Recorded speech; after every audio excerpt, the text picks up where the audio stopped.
Demon fans, and welcome back to the Demonland podcast. My name is Andy, and a new dawn is breaking for the Demons as they step boldly into a new era under fresh leadership to forge a new identity filled with hope, ambition, the promise of redemption, and a desire to return to the summit. Returning tonight to join me to discuss a new look Demonland is George. Good evening, George. Good evening, Andy. Good evening to Bin Man. Well, Bin Man and I certainly haven't been delisted or traded, but plenty of others have been. So that should give us plenty to talk about tonight for the next 4 hours, perhaps. Believe me, I was thinking about it. Just no other podcasts were biting for me to on-trade you guys on. So I've had to come back, tail between the legs, and welcome you back into the fold. So hopefully it's not too awkward come our first show in the pre-season. Also joining us tonight to unwrap all these changes and new beginnings at the D's is B-Man. Good evening, B-Man.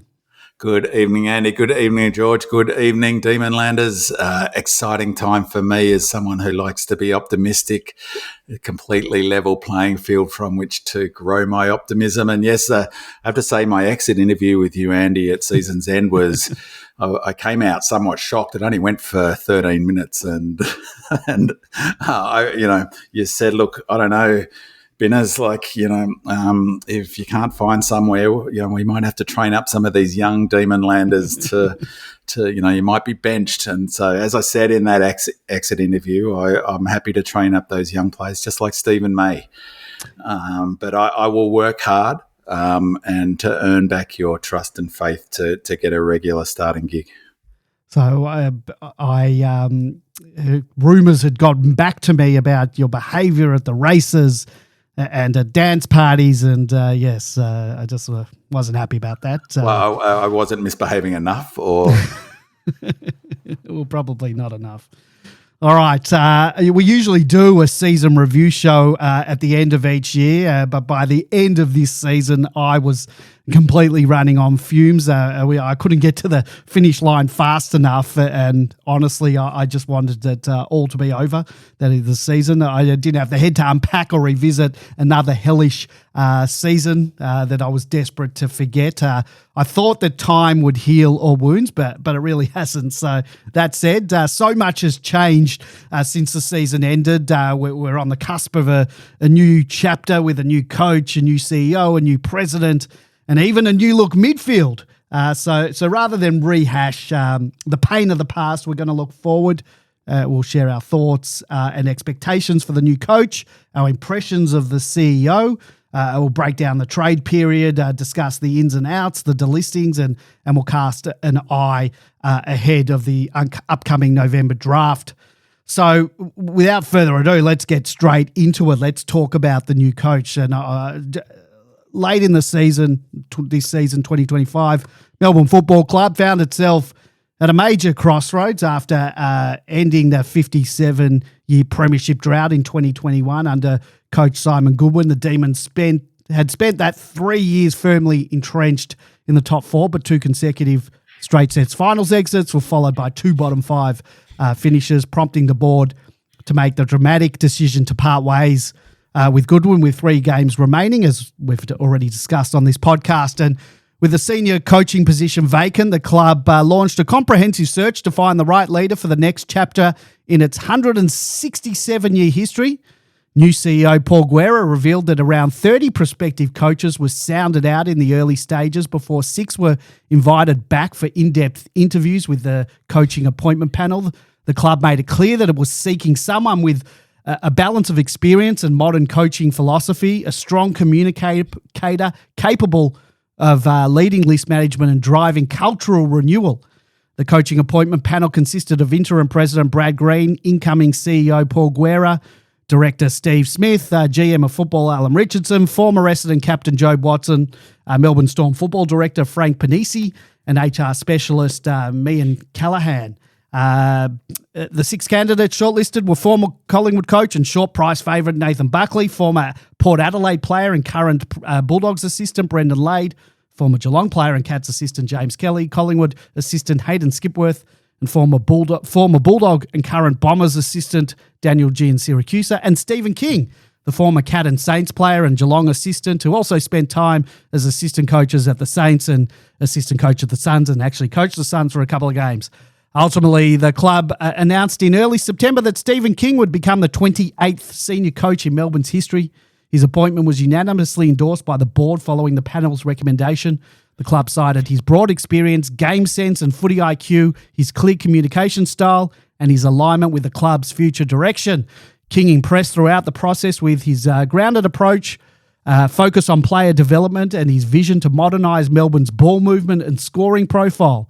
A clear change to the club's culture is also evident in some of the decisions that have already been made. He arrived just ahead of a massive trade period that saw sweeping changes to the club's list, including the departure of two contracted club champions in Christian Petrarca and Clayton Oliver.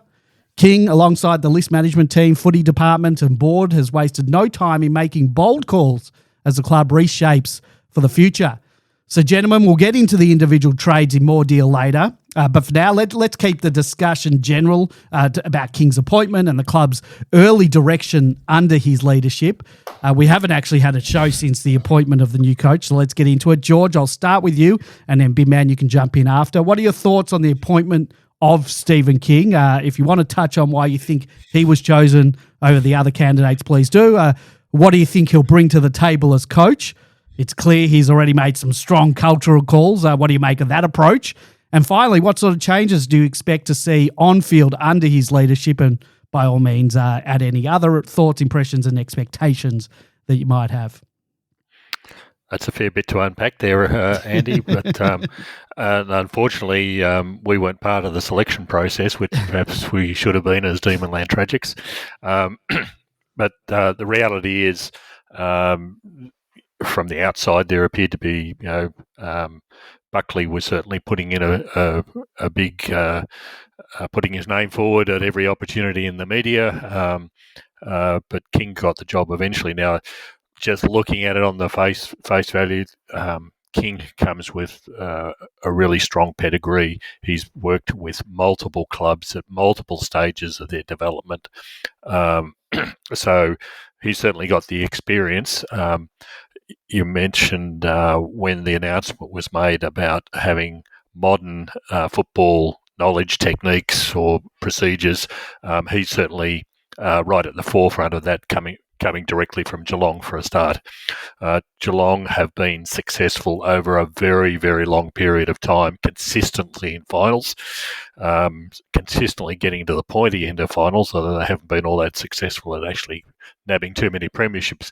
But that's the sign of a good club with good systems, good coaching that is working, and that's exactly what we need to be brought to Melbourne. So we don't know what the other candidates were offering, but certainly what we're getting with King would, on the face of it, be exactly what we need at the moment. I think there's been a little bit of a change in the narrative since he's arrived. When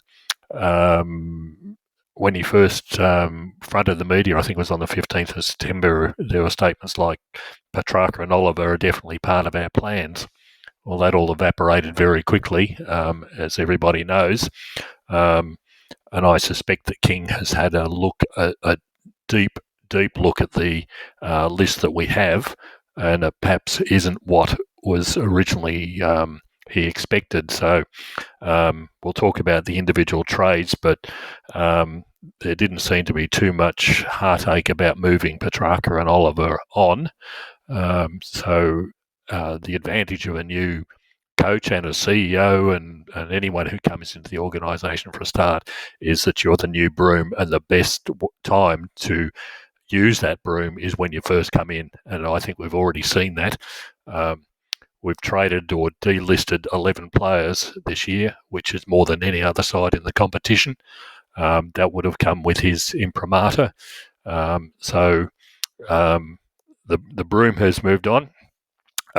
What will result from all of that, we will see later on in the, particularly the drafting of new players, but also a few of the players that we have brought into the side will be interesting. But I think the other thing that was highlighted was about his capabilities, was about development.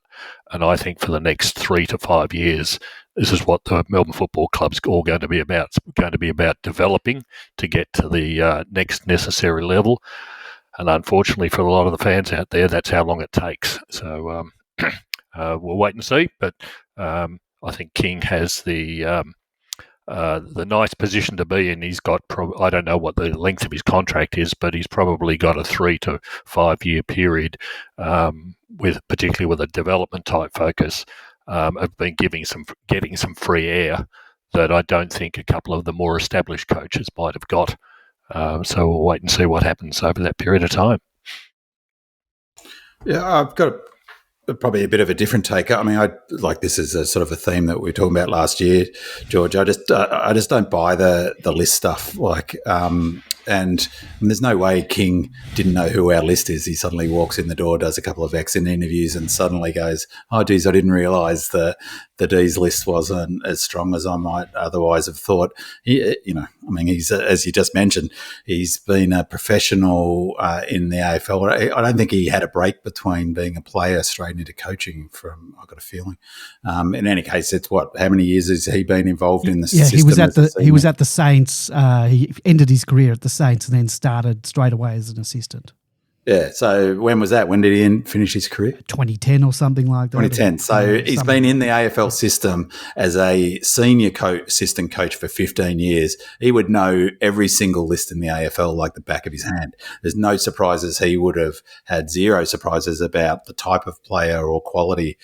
He'd know them way better than us. But particularly as a midfield coach, coaching against two midfielders that he just yeah, exactly. I mean, he was he at the Cats. He was at the Cats, wasn't he? When we in 21. When look. My point being is he would have come in under zero illusion about the strengths and weaknesses of our playing list, skill wise.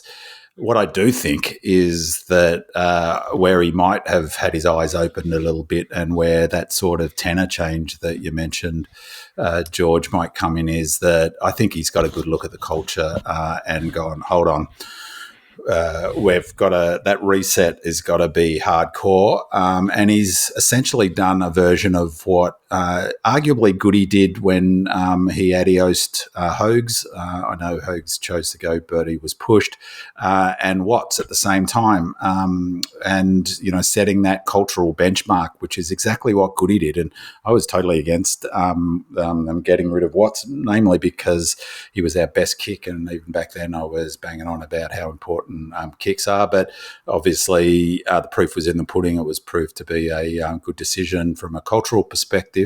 It's what Sam Mitchell... he was at the Bulldogs in 2021. I missed that in my... right, okay, there you go. So, he had a close-up look at our midfield. He definitely did. There's just no way that a senior coach of his ilk is under any illusion about a playing list. He'd know every single AFL player's strengths and weaknesses, most likely. But in any case, leaving that aside, I think he's come in and he's probably has been a bit shocked by the sort of culture. He would have then started hearing the stories that are held within clubs and whispered it about in clubland at other clubs. I bet you he's got some stories about Bailey Smith that would curl some eyebrows that no one else would know outside the Cats. And that's even in the context of there being a fair few stories about Bailey Smith.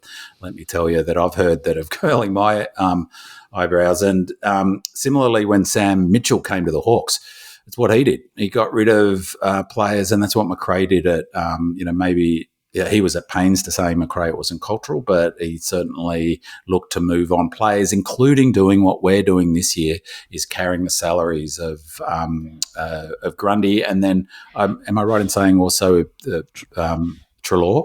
Treloar, I think, just ended recently as well. Yeah, right. So very similar scenarios, and I think that he's come in, and that broom that that George rightly notes, I think it's more of a cultural thing. I really think, and we'll talk about who we're bringing in, who we've brought in. And so, for instance, the decision to bring in Steele, and we'll talk about him in a second with more length. That's for me. It's all about rebuilding the culture, drawing a line in the sand from the previous culture, and looking at who are the players who are the potentially not necessarily destabilising because of who they are, but maybe what they represent in that connection to history. I do wonder whether some sort of schism is developed over time between the older senior players and the newer, younger players coming through. So I think that for me, all of his decisions I'm seeing through the lens to a large degree of raising things to the ground culturally and to rebuild them up. And we'll talk about Guerra in a second. I think that he's been very strong on that as well. That's how I see it in terms of what he brings, and that has filtered right down to his decision making about the sort of players that we've brought in through the trade, in particular Jack Steele. So I think it's a really interesting choice. I was really excited. I mean, I would have been happy with Buckley, but it's really exciting to have a new coach who's not coached at senior level, but he's got the runs on the board. And unlike George, I don't think this is a 2, 3, 4 year deal. I don't think this is a development thing. I'm way ahead of, George is putting 5 up. I just don't think that's the case. Like, I think, exactly like Max has said, he as Guerra has said, this is how they're framing things. So we can talk about Guerra in a second. He's legitimately, according to Max, now you can blow this off, competing for a premiership in his career. So that's in the next 2 or 3 years. I've got a really strong view on this. I think that the AFL is talent-wise is really thin, that there's only 1 or 2 clubs. And I looked at the numbers for last year. Arguably only, it's Brisbane, potentially the Cats, and then there's a huge gap. There's so many variables now that the determinants around success, if you get a good run with injury, I think that there's probably only 5, 6 teams who are legitimately contenders, and then there's a big group of about 8 that can make finals. I honestly don't think that we're as far away, or certainly not 5 years away. And I don't. The messages from Guerra and the messages from King, that what they're saying, and I'm going to run with what they're saying instead of, right from the get go saying no, they're spinning us a tale. Is that they're talking about being finals bound next year. They're not talking about development, and being competitive over the next 2 or 3 years, and that's my expectation. So in terms of King's philosophy, he said some really interesting things. So leaving aside the cultural thing, he obviously puts a big emphasis on that. I thought one of the most fascinating things he said in the various interviews is that he's really wants to introduce, I can't remember the exact words he used, but freedom of players playing a little bit more on instinct. It was really, really interesting to hear Spargo's comments about one of the challenges he said he found playing at Melbourne that he's really hoping to get more opportunities to play differently at North Melbourne is that he talked about having fairly rigid systems, and we know Goody was a systems coach. I've talked about the fact that he really improved, I think, our ability to transition from the back half, but very system orientated even within that transition model. And Spargs was talking about, for instance, being told you have to stay in a particular lane, like literally a lane on the ground, and King has talked about the sort of opposite is freeing up players to play more on instinct, and to play with a bit more attacking flair. Guerra talked about it as, quite significantly, that we're, a number of times, I just read that John Ralph article, I hadn't read it, just read it before, a number of times in that article emphasised that King and the club are going to be playing fast, aggressive footy that's going to be fun to watch. That's a real theme. Smart by Guerra to do that, because I think Melbourne fans want to see that, though I will put a thing on it saying, when the turnovers come, let's see how happy the punters are when we're turning the ball over at Frost-like rates. And we'll talk about CJ and his decision. And I think that decision was informed by that, playing with a bit more creativity off the halfback flank and being a bit more daring and less sort of straight line and predictable. So the proof, that's what I said about Goody. The proof will be in the pudding once we see what happens. So, but early signs for me are really positive about King. I love, I'm excited about the idea of it being attacking. I'm really excited about the opportunity for a fresh sort of reset, and I'll back King in 100%, but I am laying bets on how quickly there will be, is the King the right guy thread popping up on Demonland. Is this your first day on the internet? Of course that's going to happen. How do you think you go about, do you think it's an easy task deprogramming a team that's used to be playing a certain way?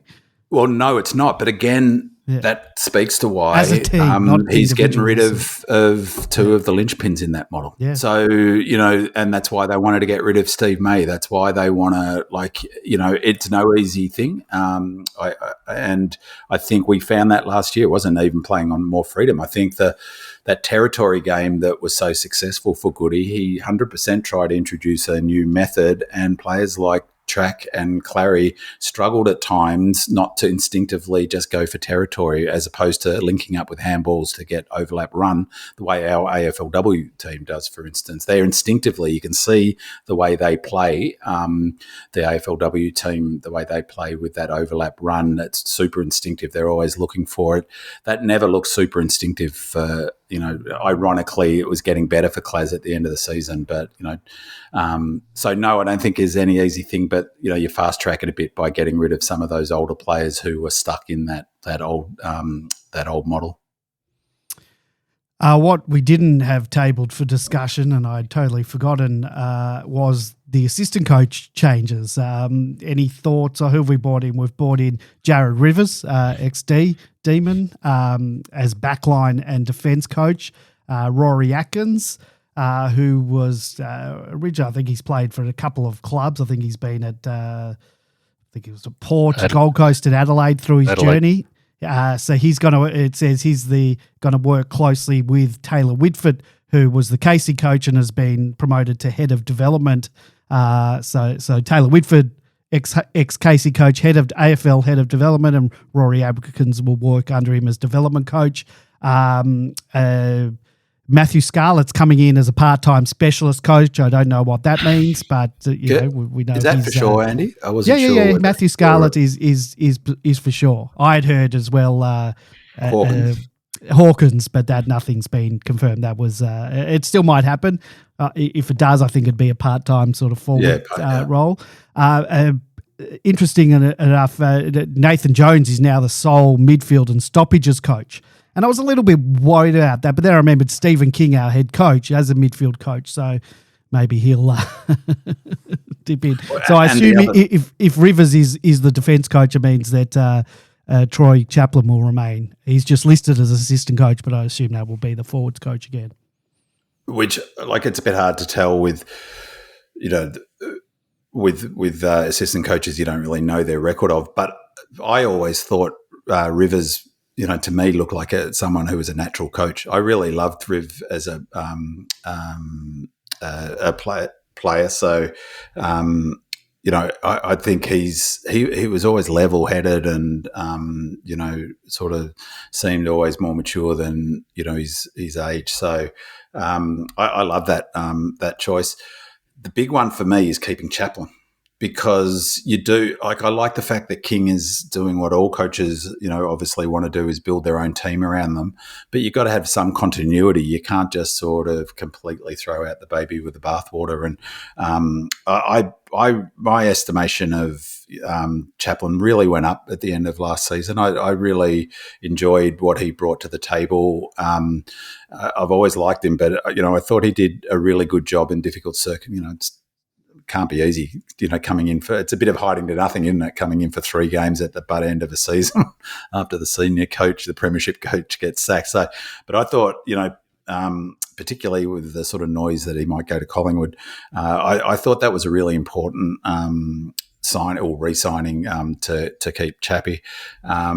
It's a bit difficult to tell with the others, and it's always a bit difficult to tell what they bring to the table anyway, assistant coaches. But George made the point last year, which I think was a really important one, or last season, is that I think for Goody he had he lost a little bit, I think, when Uze moved, because I think they worked really well together in terms of Uze up in the box.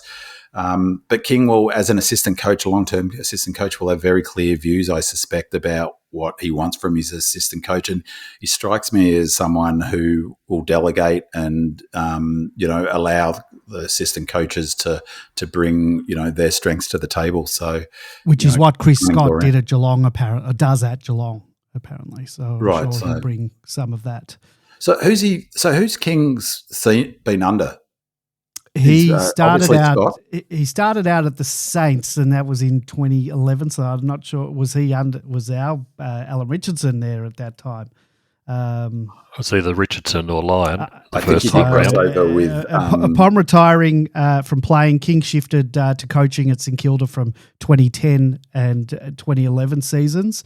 In 2011, King moved to the Western Bulldogs, where he was part of the coaching panel for the 2016 AFL Premiership and the 2021 Grand Final side. So he spent a lot of time, for 10 years at the Bulldogs, presumably under Beveridge. Then went to the Gold Coast Suns at the end of 21 under Stuart Dew, and then when Stuart Dew got the sack, he coached the last couple of games of the year. Does it say how many? I think he coached a number of them, but and then moved at 2024, 2025. He's 2 years at Geelong under Chris Scott. Just on Riv, I really loved him as a footballer, but I was reflecting a little bit on King being a ruckman. I was trying to think, when was the last successful ex-ruckman who, successful AFL, VFL coach, because predominantly they're often defenders like Rivers who sort of get the most out of their potentially limited skill set. And, that seems to be the template for a lot of coaches, is that they weren't necessarily great players and often scrappy defenders. And I can't think of too many successful coaches who were dominant rucks or who were number one rucks. Yeah. Well, Sydney's coach. Well, he's not successful. He didn't make the finals. Yeah, Drew Cox. That's right. Ross Lyon was the coach at the Saints. Right. It's interesting. Was there. So there you go. So worked under a number of different coaches. All right, let's get into the next one. Our new CEO. Earlier this year, the Melbourne Football Club announced Paul Guerra as its new Chief Executive Officer, marking the beginning of a new chapter for the club. Although he officially started in September, the tone he set from the outset was clear. This wasn't just a change of leadership. It was a strategic reset. Guerra spoke of ambition and clarity of purpose, saying Melbourne must aspire to be the best on and off the field. From the start, his message was that without direction, the club risked drifting aimlessly.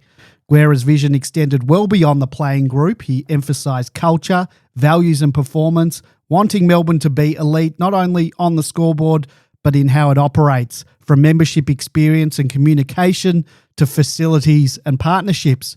In his first message to members, he promised transparency and engagement, reinforcing that supporters would be kept informed and involved in the club's journey, something that would make Big Man happy. When addressing the coaching appointment and list strategy, Guerra's ambition sharpened further. The choice of Stephen King was positioned not just as a hiring of a new coach, but as appointing an architect for the next era, a modern communicator with a clear game model and long-term vision. Guerra stressed the rigour of the process and the focus on setting Melbourne up for sustained success, not just short-term results. The same forward-thinking approach was evident during the trade period. When Christian Petrarca requested a move, Guerra acknowledged both the emotion and the magnitude of that moment, but maintained that every decision would be guided by one principle: what's best for Melbourne. His stance reflected a club willing to make hard calls in pursuit of alignment, value and future direction. By the end of the trade period, he framed Melbourne's activity not around loss, but around purpose, 4 recruits secured, a strong draft hand assembled, and a list built for the next phase. In essence, Paul Guerra has redefined Melbourne's tone and direction. He has articulated a vision of a club that is strategic, disciplined and ambitious, one determined to align its people, its culture and its football program in the pursuit of sustained excellence. What remains to be seen is how quickly that vision translates into success on the field.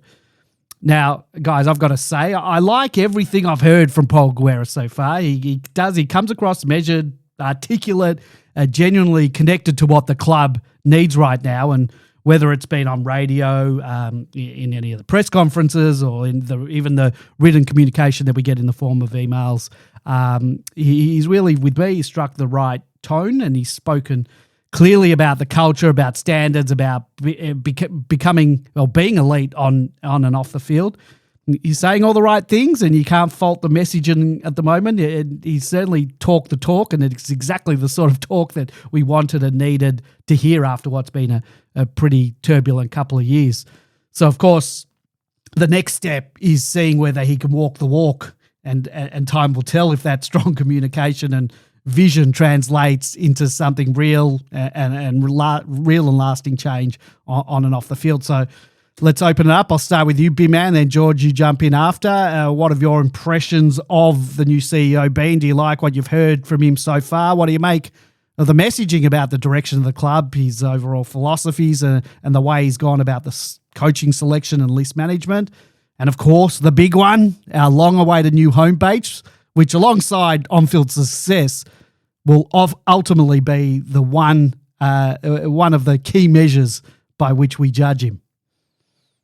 Look, I mean, I concur exactly with what you've said. I mean, as regular listeners would know, I've been banging on about how poor our club's communication is for a long time. So I think his communication, as you said, has been clear to the point, hasn't beaten about the bush. You know, his job, though, isn't necessarily just comms. Obviously, it's part of the he's part of the executive, and so a lot will depend on the support he gets from the board. You know, I think that again, I talked about this the end of last season around Goody, is that governance is critical at any organisation. It's critical at footy clubs, and the CEO needs a strong board who's supportive. Hopefully he'll get some clear air, really revealing. I thought Goody's sort of pretty, he didn't need much subtext in some of his comments after he'd been sacked around, would have been good to be able to enjoy some stability, which he didn't. Hopefully Guerra will get that stability. Hopefully King will get that stability. I'm, with you totally. I've been impressed so far. I don't have like a sort of sense of his business background and his previous role.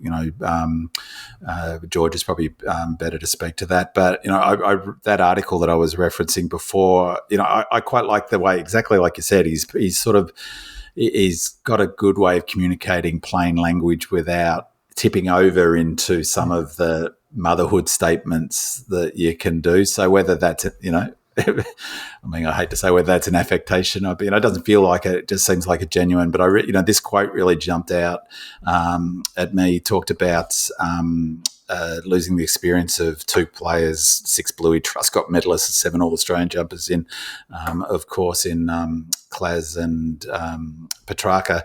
And he's talking about Gawn. He said he believes we've done the right thing. He talked about Gawn in that context. He actually believes our next premiership is now closer. He thinks he'll actually play in that next premiership as well. That's Gawn.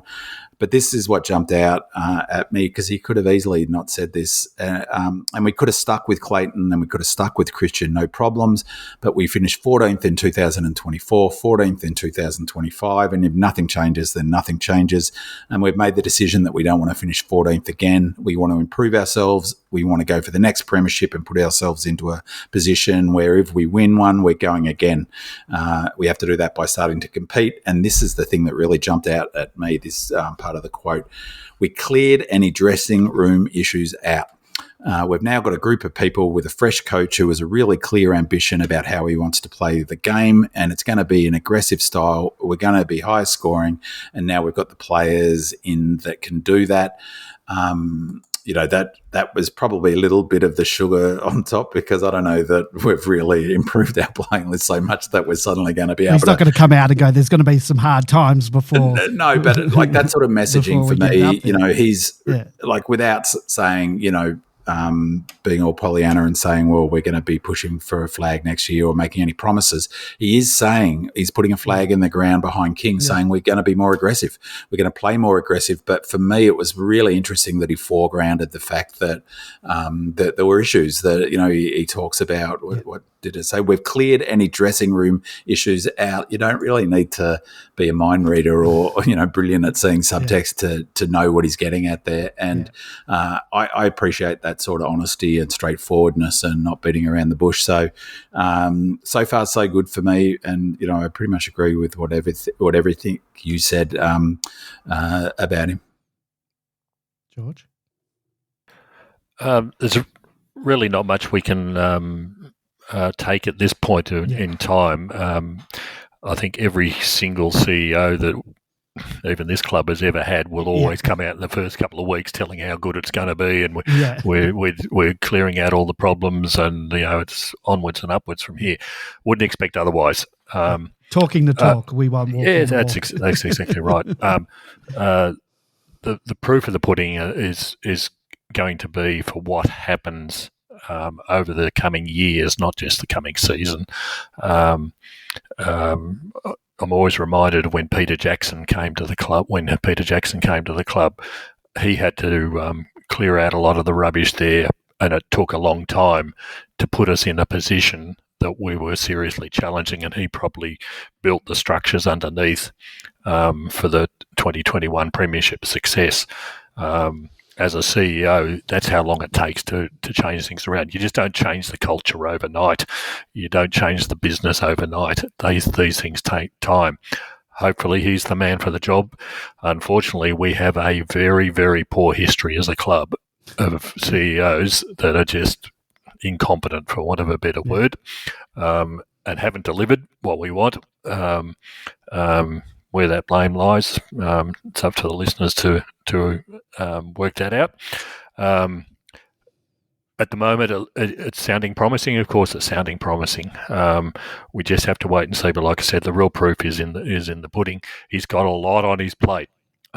Believe me, he has got a lot on his plate, not just from the football side of things, and it's all very well for the CEO to come out and talk about football and where we're going, but his business is the business of the club. The home base is the primary problem that we face. That has been going on for, I can tell you now, it's been going on for over 40 years and nothing has been changed. We still don't have a proper home base after all this time. Even the Caulfield stuff, nothing has happened for the last 2 years. We're hopeful, but he has to deliver, unlike his predecessor and ones before him. So it's all up to him. Let's keep the fingers crossed, because the future of the club is utterly dependent on what happens in the next couple of years under his watch. Before you go in, I was going to just add to that. He's behind the eight ball a little bit as well, because we're going to bleed members this year off the back of a poor year. If we don't have, and it's not guaranteed that we're going to rise up, if we have another poor year, that's also going to put it down. We're not going to get good TV. We're not going to get a good fixture in terms of television. We'll get a good fixture in terms of an easier fixture, but that's going to not attract any free to or whatever sponsorships, the metric, or the Friday nights and the good ones. Sponsorships, therefore, are going to be affected. I did hear a rumor, and I'm not sure if it's just related, because the women have Polestar on their shorts, which is the other electric vehicle company. And I heard a rumor that perhaps they were going to be back of the jumper sponsored for the men's or something like that. So that would be good if they could get something like that, but I don't know what the money involved in. Anyway, you got to start winning. You got to be successful as well to bring up some of those numbers. So you have 2 years like we had, and memberships go down, and therefore, bad years, bad fixtures. But the important thing from the club and the fans' point of view is, you have, as Peter Jackson said, you have to sell hope. to the members. Well, he's selling the hope. Be that on the field or off the field, but you've got to show something. To a certain extent, he's coming off a low base, so it can only go upwards. No, sorry, go to 15, 14, 15. I just wanted to add the idea that I don't agree with the idea that you need a footy person necessarily in the CEO role. You just need someone who's good at being a CEO. Brian Cook's the classic example of that. Yeah, at Geelong. What was Peter Jackson? He played. He was at Essendon, but he was came from really strong football background. I don't think he played, but no, that's what I mean. He played like amateur footy or whatever. But but Brian Cook wasn't involved with football before he's all business. So I don't, you got enough footy people at the footy club. You know what I mean? You need someone who knows their business, and so. I have heard one of the attractions for Guerra was his ability to bring in corporate sponsorship and his relationship with the business world, which makes sense given his previous role. It was the Chamber of Commerce, was it, or the whatever the peak body for the business is. The only problem is with that, you can bring them in, but if you can't sell to them that there's either going to be success or we're going to get the bums on seats or the eyes on TVs, how much can you get the sponsorship? You can get the sponsorship in, but you're not going to get the high value ones. That's good. Success is the only thing that can sort of lift that sort of stuff. So anyway, that's so it's a bit hand in hand, the business and the football stuff. If you don't not getting bums on seats, and the way to get bums on seats is to win. All right, let's talk. Just agree that I think he's communicated well. He's leveraged the media pretty well so far. So, so that's been real positive. All right, let's talk. Let's get into the trades. And the first one of the biggest names is Christian Petrarca, who's been one of the faces of the Melbourne Football Club for nearly a decade, a club champion, Norm Smith medalist, a premiership hero who played more than 200 games, kicked over 200 goals since joining the club. He's been central to Melbourne's modern identity and was contracted until the end of 2029. And the roots of the trade saga go back to the end of last season, where there were whispers that Petrarca might be unsettled and wanting a fresh start, preferably at one of the big Victorian clubs. There was nothing concrete. Certainly no formal request was made, at least not publicly, but there was enough smoke to make people wonder. He was recovering from that horrific mid-season injury, the broken ribs, the punctured lung and lacerated spleen. And by all reports, it had forced him to pause and reassess things, particularly as a result of how the club had handled the injury and the aftermath of that. The rumours were that he was frustrated with the way that the season had unfolded and that he felt that the club had gone backwards and that perhaps change might do him some good. Melbourne publicly dismissed the speculation at the time, insisting he was committed. Then he committed, but the rumours never fully went away. Fast forward to 2025, and Melbourne's season once again fell short of expectations. By late August, talk began to resurface that Petrarca was once again exploring his options. This time, the discussion had a little bit more substance to him. Behind the scenes, his management was believed to be taking meetings, and reporters started to use the phrase fresh start, which usually means that the wheels are in motion. And the club, for their part, maintained that he was contracted through to 2029 and remained a required player. But by the end of September, the whispers were becoming a reality. As the trade period was approaching, Petrarca formally requested a desire to play elsewhere in 2026. The news broke publicly when Petrarca was spotted in Adelaide to meet with the Crows. The trip was significant. It was the first tangible sign that this was serious.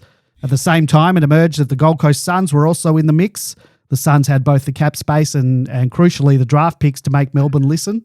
Reports at the time suggested that Petrarca was intrigued by the idea of a new environment and a more relaxed lifestyle away from the Melbourne fishbowl, in addition to being a new market to expand the brand. Melbourne's stance was firm from the outset. They said they were surprised by the request, but would only consider a trade if it was in the best interests of the club. Tim Lamb, the list manager, said more than once that Petrarca was a once-in-a-generation player, and unless an offer turned our heads, he'd be pulling on the red and blue again next year. It was strong language, but it also left the door slightly ajar, a signal that the club was at least willing to hear offers if they were big enough. As the trade period officially opened in October, the picture became clearer. While Adelaide had met with Petrarca first, They soon dropped out of the race. The Gold Coast Suns emerged as his preferred destination, and it became a matter of what they could put together to satisfy the Demons. Gold Coast list boss Craig Cameron made it clear they were all in. They had multiple first-round picks and saw Petrarca as the experienced, explosive midfielder who could push their young core further into September. Reports suggested that Melbourne was seeking both draft picks and a player in return, with strong interest in Bailey Humphrey, a player they've admired since his draft year when they had made an ambitious but unsuccessful attempt to trade up the order to secure him. Without any hint of irony, Gold Coast were adamant from the outset that Humphrey was a contracted and required player and would not be a part of any trade for the contracted and required Petrarca. The Suns ultimately tabled a massive package, multiple early first-round selections, a future first, and additional later picks in what will become one of the most significant trades for the D's of recent years. By early on the last day of the trade period, the deal was done. Christian Petrarca was officially a Gold Coast Sun. And in the aftermath, both clubs and the players struck the expected tones. Melbourne thanked him for his service, noting his enormous contribution to their premiership era. The Suns celebrated the acquisition of an established superstar to lead their next phase. And Petrarca himself said he was grateful for everything that Melbourne had given him, but that he needed a new challenge, a new environment, and a fresh start. Words that carried both gratitude and finality. For Melbourne supporters, it was a moment that felt both sudden and inevitable.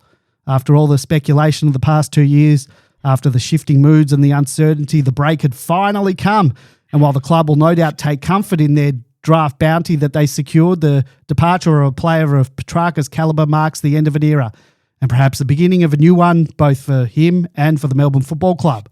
The Demons received Gold Coast 2025 first-round picks number 7 and 8, as well as their 2025 second-round pick number 37, and their 2026 first-round pick and their 2027 third-round pick.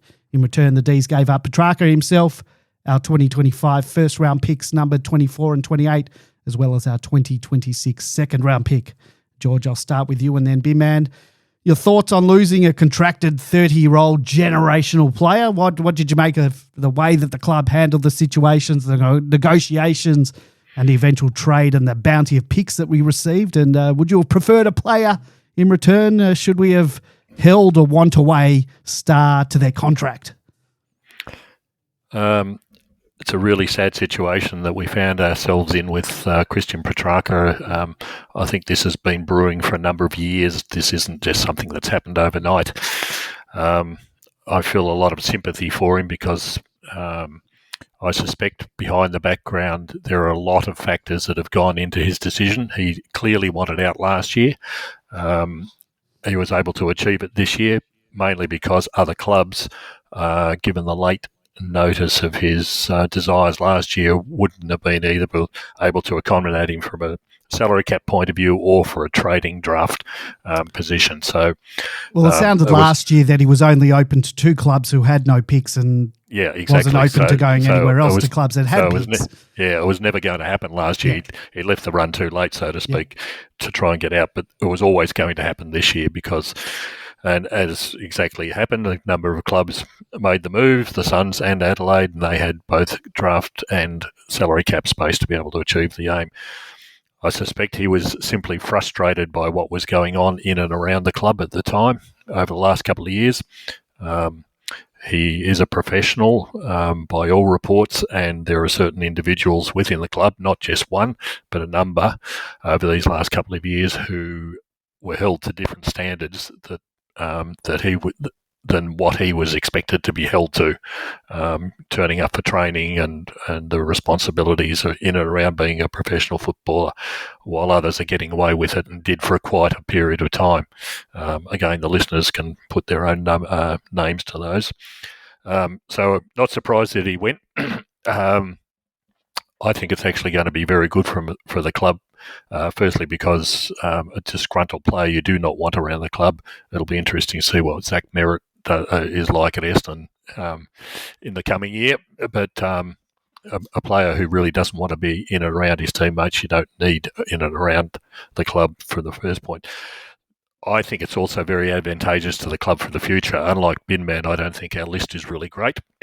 And here was the opportunity to get some really good draft picks for a player who is still a great player, but we're not going to get those draft picks in 2 or 3 years. We're following the same pattern that Richmond did. We're about 12 months to 2 years behind Richmond. Richmond traded out some of their best players 2 years ago in, was it Bolton and Baker and a couple of others as well, to be able to get draft picks, to be able to bring the kids in, to be able to replace them. They will reach higher levels as those young players that they're brought in mature, and we will be the same when we get pick 7 and 8, and the other ones that's in subsequent years. They'll have the time to mature. By that stage, people like Petrarca are well and truly on the downward spiral. So I think from a club perspective, it's the right thing to be doing at the right time. When you get into trading and people don't know about negotiations and things like that, most people only buy a car or a house in their whole lifetime. They've got no idea about negotiations and how they fall and things like that. But you only get what's in the market at the time for who can offer you something in the market. It was pretty obvious that while we decided to get someone like a Bailey Humphrey, who would have been perfect at age 22 to fit into the future plans for the club, Gold Coast are not stupid.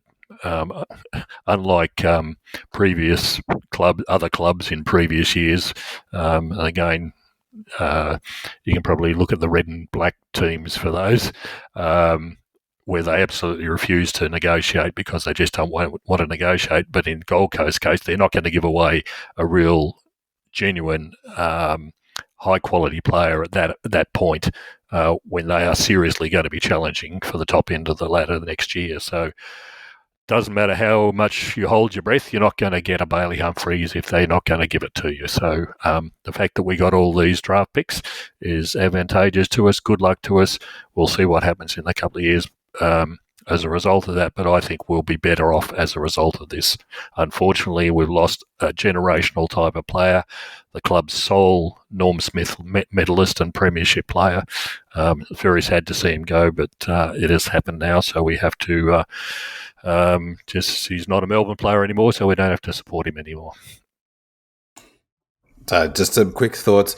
Just one, I don't think our list is great, quote unquote. I just don't think any list is great. I just don't think we're as far off it as that. And I think it's really interesting. I don't think the comparison holds water really to Richmond. They really cleaned out.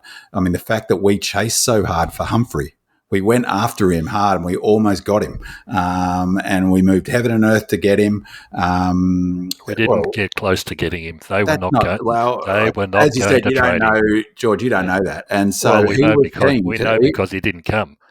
Well, that doesn't mean we weren't close to getting him. That doesn't make any. That doesn't hold. That doesn't make sense. He didn't come. No, he didn't come. Is different to we weren't close to getting him. So we pushed hard to get him. Is my point.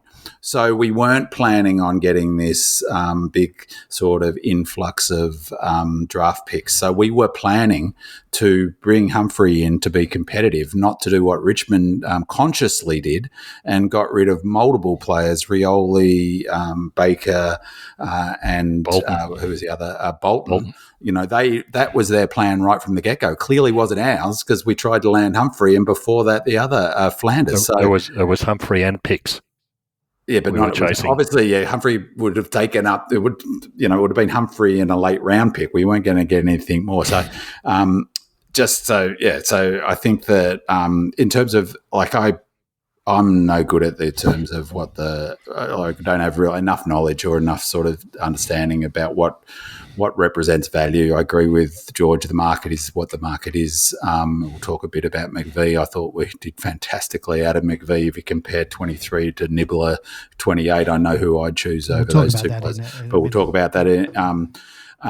I did, in terms of Guerra, he does put a little bit of sugar on it. He rolls it up in that article as those 3 picks the equivalent of a number 1 draft pick, which is a sort of funny leap of logic. So the whole points thing and besides which, we may not bring those 3 picks to the market. We might trade up and get a 3 or 4 out of that. So there's a lot to play out with what we do with those picks for Petrarca.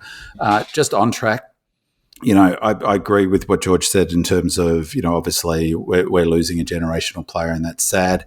I guess a counter to that a little bit is, I've talked a number of times on the podcast at this end of the season and looking at is that, the Jared Healy rule that I've talked about is that, despite being, complete demons tragic, when Jared Healy quit on us and went to Sydney, leaving his brother back in Melbourne, he was our best player, the obvious caveat being Robbie, abandoned us. I was completely gutted, filthy with him. And from that point, I sort of vowed never to worry really, players choose to leave doesn't really bother me. There's a number of exceptions to that I've really been gutted. Wiz, I loved Hogan, I loved Omac, Nibbler. We'll talk about Clary's definitely in that boat for me. But if I was brutally honest, at best I'm agnostic about losing track. I actually think, there's no guarantee. As a punting man, I would give no better than even money that he will get anywhere close to his All-Australian best 30-year-old. I reckon we've done all right out. If you're going to turn the list over, that's the sort of player. Another year we wouldn't have. There's no guarantee he'll get back to his best because I don't think it's being unfair to say that he psychologically was still dealing a bit with that horrific injury. Totally understandable. I don't knock that at all. But, he wasn't as fierce at the football last season as he had been previously. I really don't think that's unfair to say. He might get back there. I really hope he does. I hope he plays his best footy. I hold no grudge against him whatsoever. But, there's a couple of just things on a practical level, leaving aside the fact that George rightfully notes he's a Norm Smith, our only Norm Smith medal, I'm guessing, because we didn't have one back in 64. We had Norm Smith then. And a premiership hero. We wouldn't have won the flag without Track, so, he's forever in my heart as a demon. But his kicking is woeful. Was worse last season than it has been for a long time, at a point in time in footy's history where it's never been more important to be an accurate kick. His turnovers inside 50 last year were just abominable.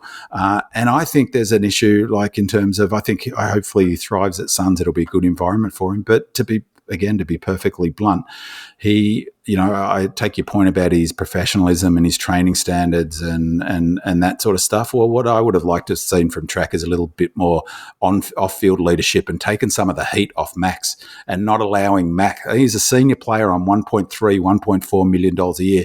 How about Track? He's a social media star. How about he do some media for the club? Give Maxie a chop out. Give Goody a chop out. Show some off-field leadership.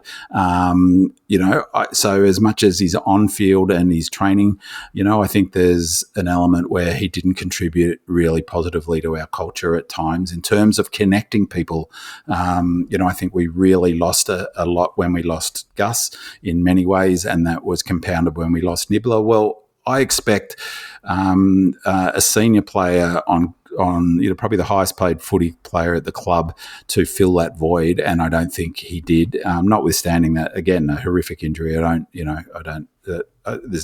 was one of the shocking injury to go through.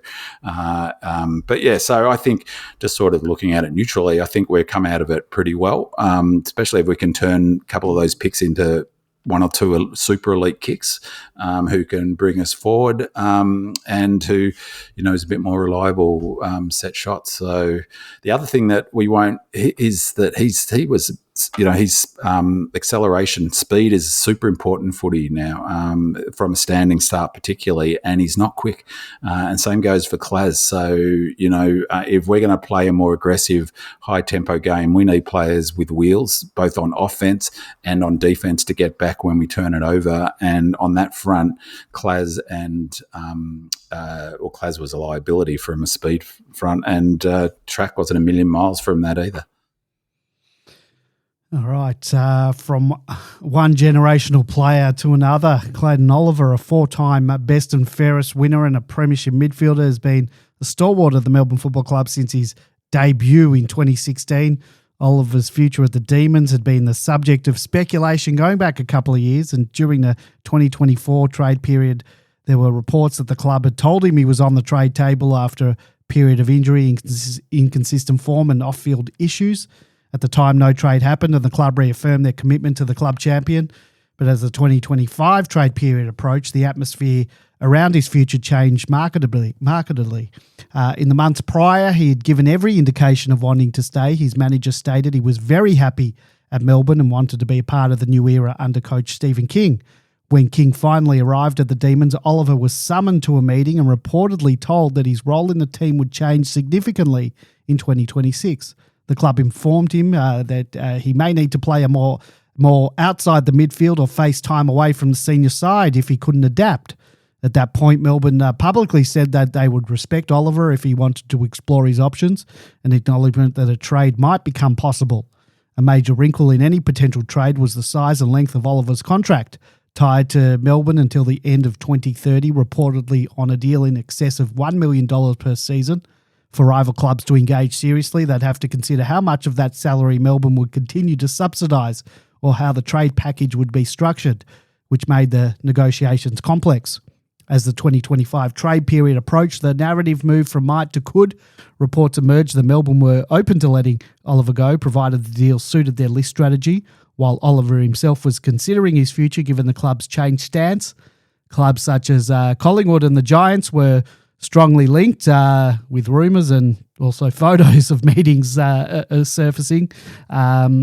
Finally, on deadline day, the deal was locked. Clayton Oliver was traded from Melbourne to GWS for a future third-round pick, and the Demons would be paying for an undisclosed amount of his yearly salary for the remainder of his playing contract, which ends in 2030.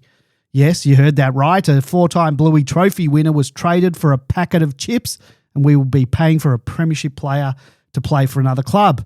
Now, it's widely speculated that there were extenuating circumstances off the field when it comes to Clary. We're not going to go into any specifics, obviously, here, because at the end of the day, much of it's hearsay, conjecture. What we can say, though, is that the club's willingness to trade out a player of his calibre, a genuine champion of the club, for what amounts to very little in return speaks volumes. And we'll touch on the Jack Steele side of things separately, the idea that it was effectively a straight swap and what Jack's leadership and cultural influence might bring. But for now, Big Man, I'll start with you and then George. I want to hear your thoughts on the Clary trade. What do you make of Clary's trade and the role that Stephen King obviously played heavily into that decision and signing off on that? Do you see it as a cost-benefit decision, losing a player of Oliver's on-field ability in exchange for a potentially cultural reset? It's a difficult one because you're weighing the loss of an elite footballer, if he can get back to that elite footballer, whilst also understanding why it might have been necessary that we did what we did. So take it away, B-Man. I mentioned that there's only really, since Jared Healy left, it's a pretty small select group of footballers that have been gutted, have left. I forgot one that was totally gutted. Like Watsy's one of my favourite all-time footballers. So there's, really, there isn't that many players that I'm really have been upset and felt, terrible that have left. Track isn't one of them. Claz is, and I'm gutted that he's leaving.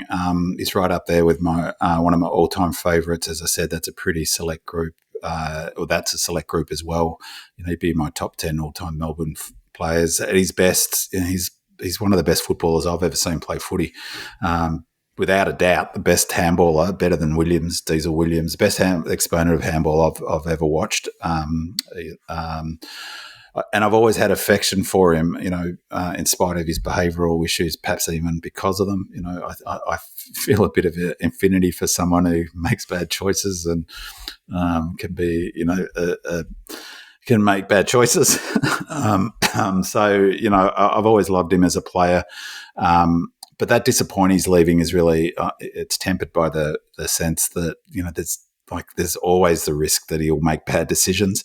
I really, really hope, sincerely hope that a new environment gives him an opportunity to have his own reset. He's not going to get a blank slate like this again in his career, probably. I hope he takes it with both hands up there in Sydney.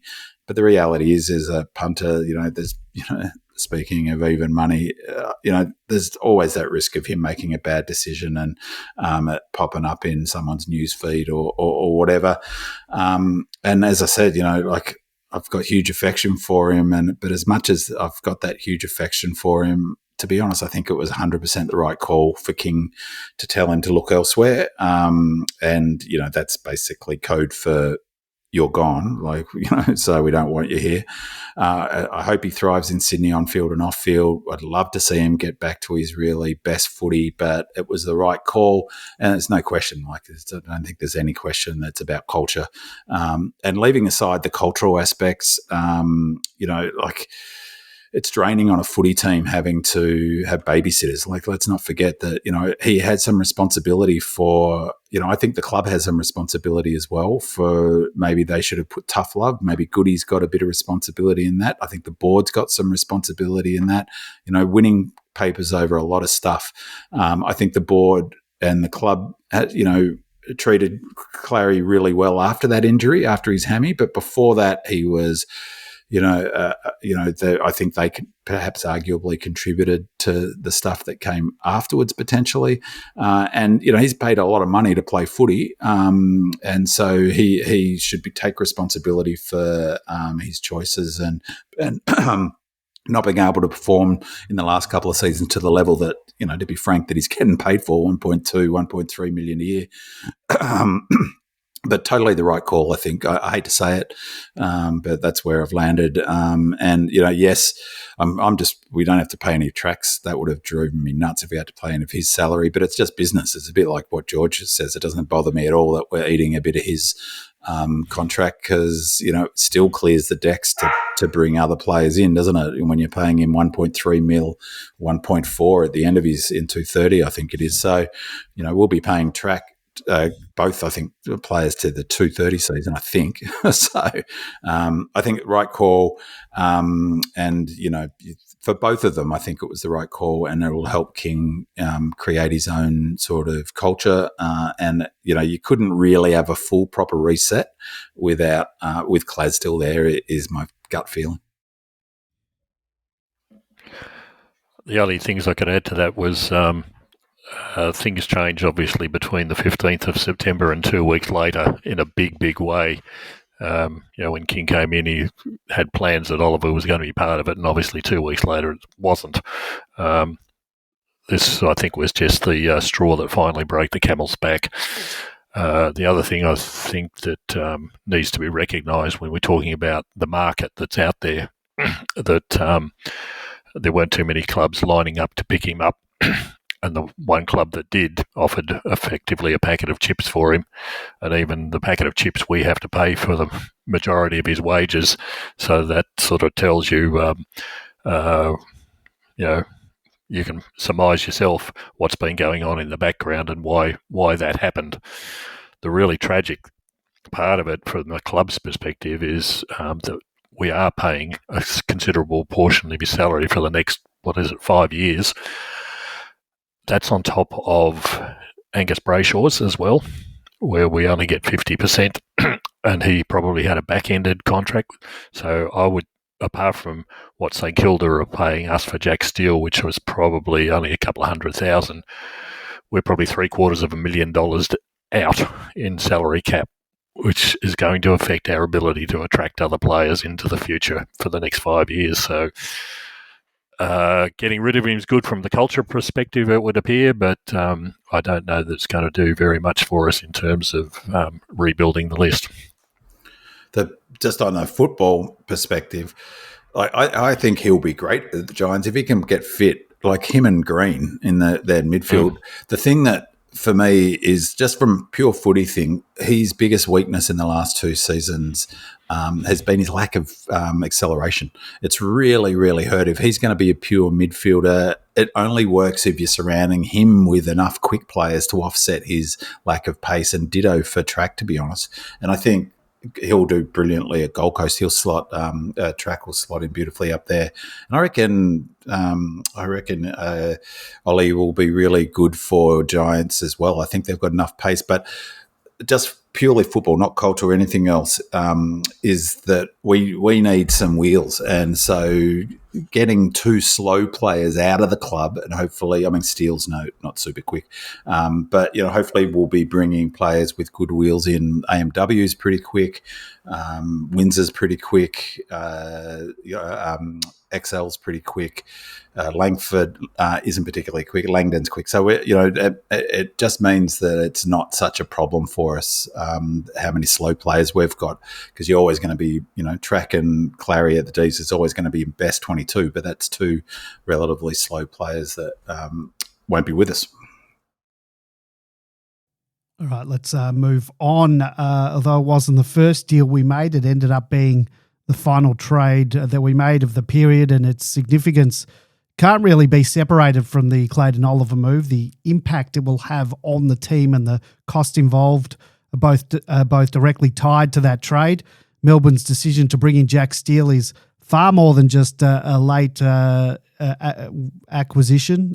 It arrived at almost the exact moment the club was letting go of one of its stalwarts in Clayton Oliver. The timing is important. As the Demons moved on Oliver, Steele emerged as a clear target to bolster the midfield in a very different way. Steele, a 2-time All-Australian with firm leadership credentials and more than 200 games under his belt, arrived from the Saints for a future third-round pick, the same price as what we got in return for Oliver. In addition, it has been reported that the Saints would be flipping the bill of some of Steele's salary, yet, like with the Oliver trade, the amounts have not been disclosed. Jack wasn't brought in to simply replace Oliver on talent alone. There is no replacing prime time Clary, but rather to reshape the midfield culture, to bring experience, toughness, and a fresh voice under a new coach, Stephen King, as part of new coach Stephen King's review of the squad. And meanwhile, the Oliver trade was about reset and realignment. Meanwhile, Melbourne communicated that Oliver's role was going to change, and the club ultimately traded him to GWS for a third-round pick. The move signalled that Melbourne was not just losing a midfielder, they were choosing a different kind of midfield profile, and the Steele move shows how they plan to fill that gap in a different way. In effect, pairing the Oliver departure and the Steele arrival sends a message. Melbourne are transitioning from one generation of midfield star power into a new phase where leadership, versatility, and culture matter perhaps as much as sheer engine room output. Steele's acquisition suggests that the Demons view him as someone who can help integrate the incoming youth, set standards, and deliver stability while the list evolves. So when you connect the dots, Oliver's exit opened the doorway for Steele.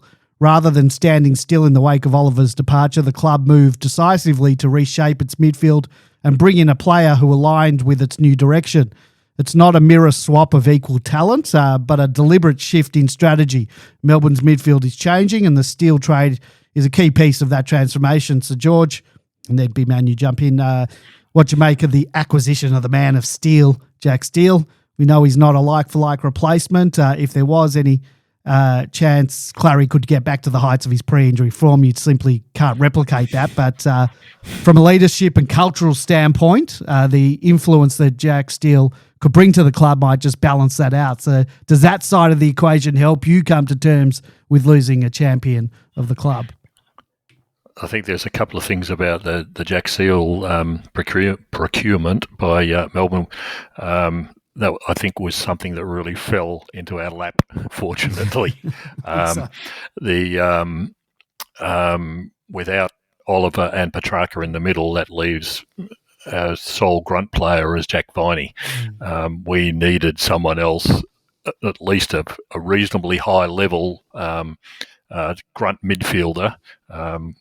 We might get Langford in there this year, but he's 19 years of age. So here somebody's fallen out of the sky, quite literally, into our lap, and it was exactly what we needed at the very time. The fact that it happened at the last moment, I think, was an almighty cock-up by St Kilda in terms of their salary cap, and they had to get somebody out of their side because they were spending so much money on the De Konings and all the other, the Nosiah Miller's, the money that was being thrown around there, and then they've suddenly realised at the last minute we can't actually operate under our salary cap with all these payments. What can we do? Let's move out of Jack Steele. The fact that they're moving out a former captain of the club who's still playing damn good football, a current captain, basically. Current captain, sort of tells you that it is an almighty cock up on St Kilda's behalf, but we'll take it. It's what we needed. It's great. He's a sort of classy leader that if the culture is to change, he's the sort of player you want in and around the club. It's almost like a repeat of the Jordan Lewis situation when he came to the club years ago. Vince, those. Yeah. Stability. They're not as good as what they used to be, but they're damn good still, and they will be for a couple of years, and they fill the gaps that we need as we redevelop the side and rebuild the side. Just on that, it's interesting you should say that. A poster DD on Demonland wrote, to which I replied, he wrote that this has something, Steele coming to the Ds, this has something of a Daniel Cross feel to it. Good bloke, excellent trainer, good to have around our younger players. Yeah. And I replied to say that was an excellent comparison. And but another comparison comes to mind for me is James McDonald, a solid citizen who does the basics consistently well, works super hard. And of course, Junior was, like Steele, a leader. And there's an interesting parallel in the two situations because, I just think it was just shameful, not to mention plain stupid, the way we treated Junior. Heart and soul players, leaders, both of them positively contribute to their club's culture, and both captains. We essentially forced Junior to retire. He played amateur footy after that, and then senior footy again at the Giants, which is, clearly he wasn't ready to retire. We essentially forced him to retire. He was captain at the same time, and the Saints basically forced Steele to leave. It just nuts, crazy stuff. That sort of stuff is high risk for the Saints. Geez, they better, if you're a Saints fan, you're wanting a flag in the next 2-3 years with the B graders they're brought in. It's just crazy stuff. And King's doing the complete opposite to that. Instead of moving on leaders and culture builders like Steele or Junior McDonald, he's getting rid of two senior players in Claz and Track, who in recent seasons I don't think have been great for the culture, particularly, and bringing in a senior player who will be. You mentioned Steele's sort of quality. I didn't realise he's a dual All-Australian. He's won 2 Saints Best and Fairest awards. He was co-captain in 21. He's been the sole captain of the club from 22 to 25. He's exactly the sort of player if we want to bring in. If King's looking to rebuild our culture, he's exactly the sort of player. And I get a really strong vibe that he, just from listening to him, he seems like a really lovely fella. He seems like really level-headed. And I touched on it before. I can't get away from the thought that, sliding door moment when Gus was poleaxed by Maynard, because he's a heart and soul player who connected different groups of people, and was also really smart, as we often talked about on the podcast. He was a really smart midfielder who could play a defensive role when he needed to and knew when to do that himself. Steele's like that, and Steele will put the team ahead of his own, chasing the possessions, and excellent addition to the team. It's a huge risk from the Saints. It really has a very strong vibe for me at the Saints of, this is a legacy effort by Lyon to get his flag, and you just don't get rid of players like that from a footy culture, from a footy club, without paying some sort of price. And using the Junior McDonald example, I reckon we paid a huge price culturally when we said goodbye to Junior. Well, forced him out, and took ages to recover from that. So yeah, great pickup. I'm really pleased. And George, that's a really good point. I hadn't really considered that. Is that as much as we were overladen with bulls, well, we've taken our 2 best ones out. You've got to have some. So he'll probably slot straight into that midfield one. You're going to love his pressure numbers as well. He's really good with that, tackling. Yeah, tackling. And he's a good kick. Laid 18 in one game. He's a good solid kick. Yep. Trains hard. Yep. I don't think he's had I could be wrong on this, but I think he's been pretty good injury-wise, has he not? Like in terms of he hasn't missed many games over the journey with injury. Professional trainer. Yeah, totally who we should be bringing in. Jack Steele stats. Let's have a look. He's probably missed a whole season. Yeah, he's pretty much played into the 20s most years games, so he's probably missed a couple of years. All right, let's move on.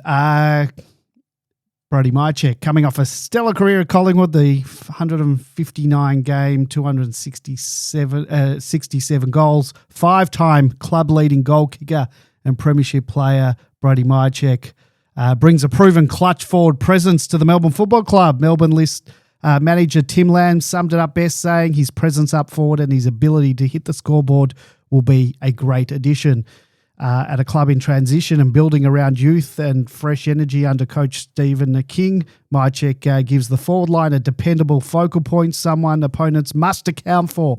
His experience and character offer immense value for developing young forwards like JVR, a mentor on the ground as much as a threat on the scoreboard. All in all, the movie is more than just adding goals. It's about identity, culture, and giving the Demons another weapon in their attack as they push into the next phase of their list development.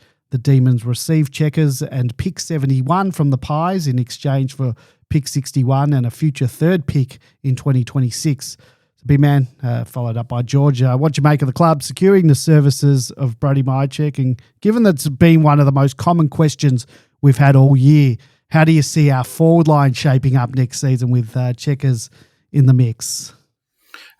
Just before I answer that, Andy, just thanks for everyone who put questions in the thread. Just a heads up, we thought we'd take a little bit of a different approach this week and consider all of those questions, and so they've informed the way we've structured the show, and hopefully we'll touch on all of the questions that were raised in the thread. I'll have a quick look in a sec to make sure that if there's any outliers that we don't, but that's how we've done it this week. Rather than reading out the questions, they've informed the sort of headers that we're and topics that we're covering. But just on Brody Mychek, I've always loved him ever since he came to the Pies. He's one of my favourite. It was one of my favourite non-Melbourne players. Speaking of favourites, I love the way he goes about his footy. Yeah. No nonsense, runs in straight lines. Exactly as spoken about. Who were you quoting before? That was Tim Lamb. Tim Lamb. He takes his chances. He's an excellent kick for goal. He takes his chances. Good mark. Good kick. Good mark. He works super hard, and so I was thrilled because, in large part, because as I said, for the last. Ever since he started at Collingwood, I've loved him as a footballer. Just the way he goes about it. He's pretty old school too, and old school forward. Leads out hard, good leading patterns, which is something we've struggled with. If Petty was a defender and gone forward.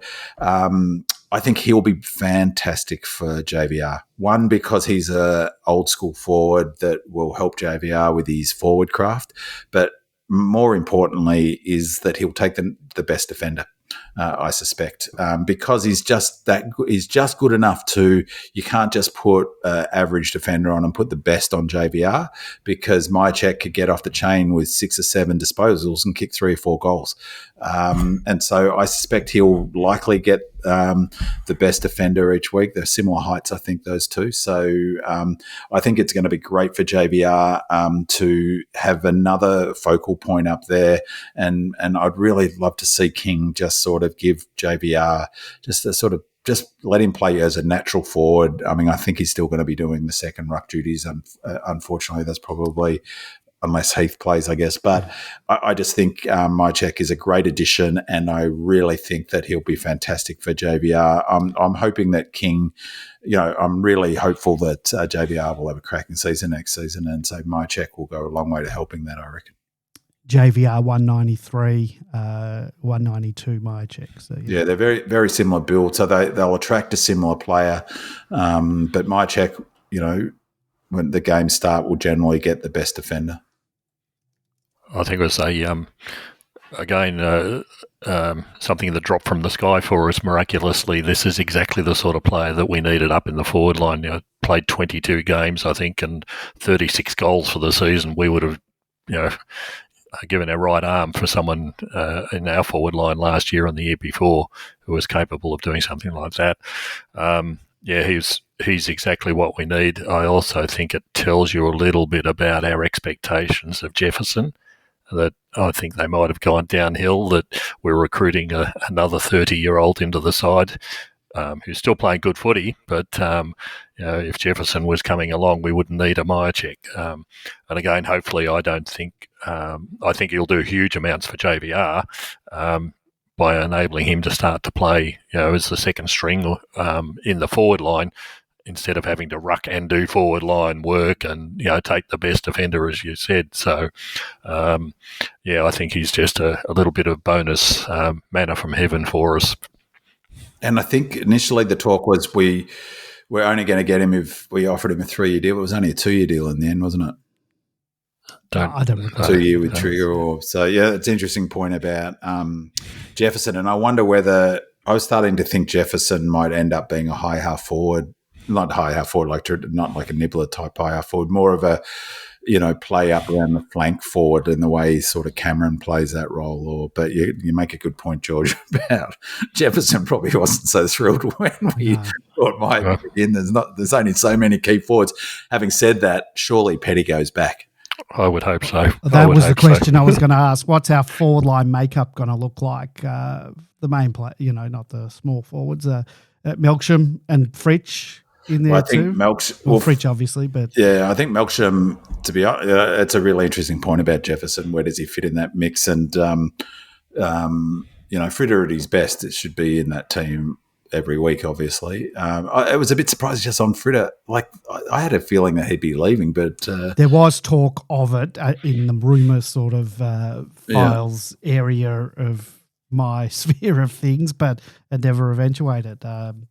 But playing his best footy, he's in our best 20. So that probably leaves, to be honest, Jefferson and Melksham sort of fighting for the extra spot, fighting for a spot. Yeah.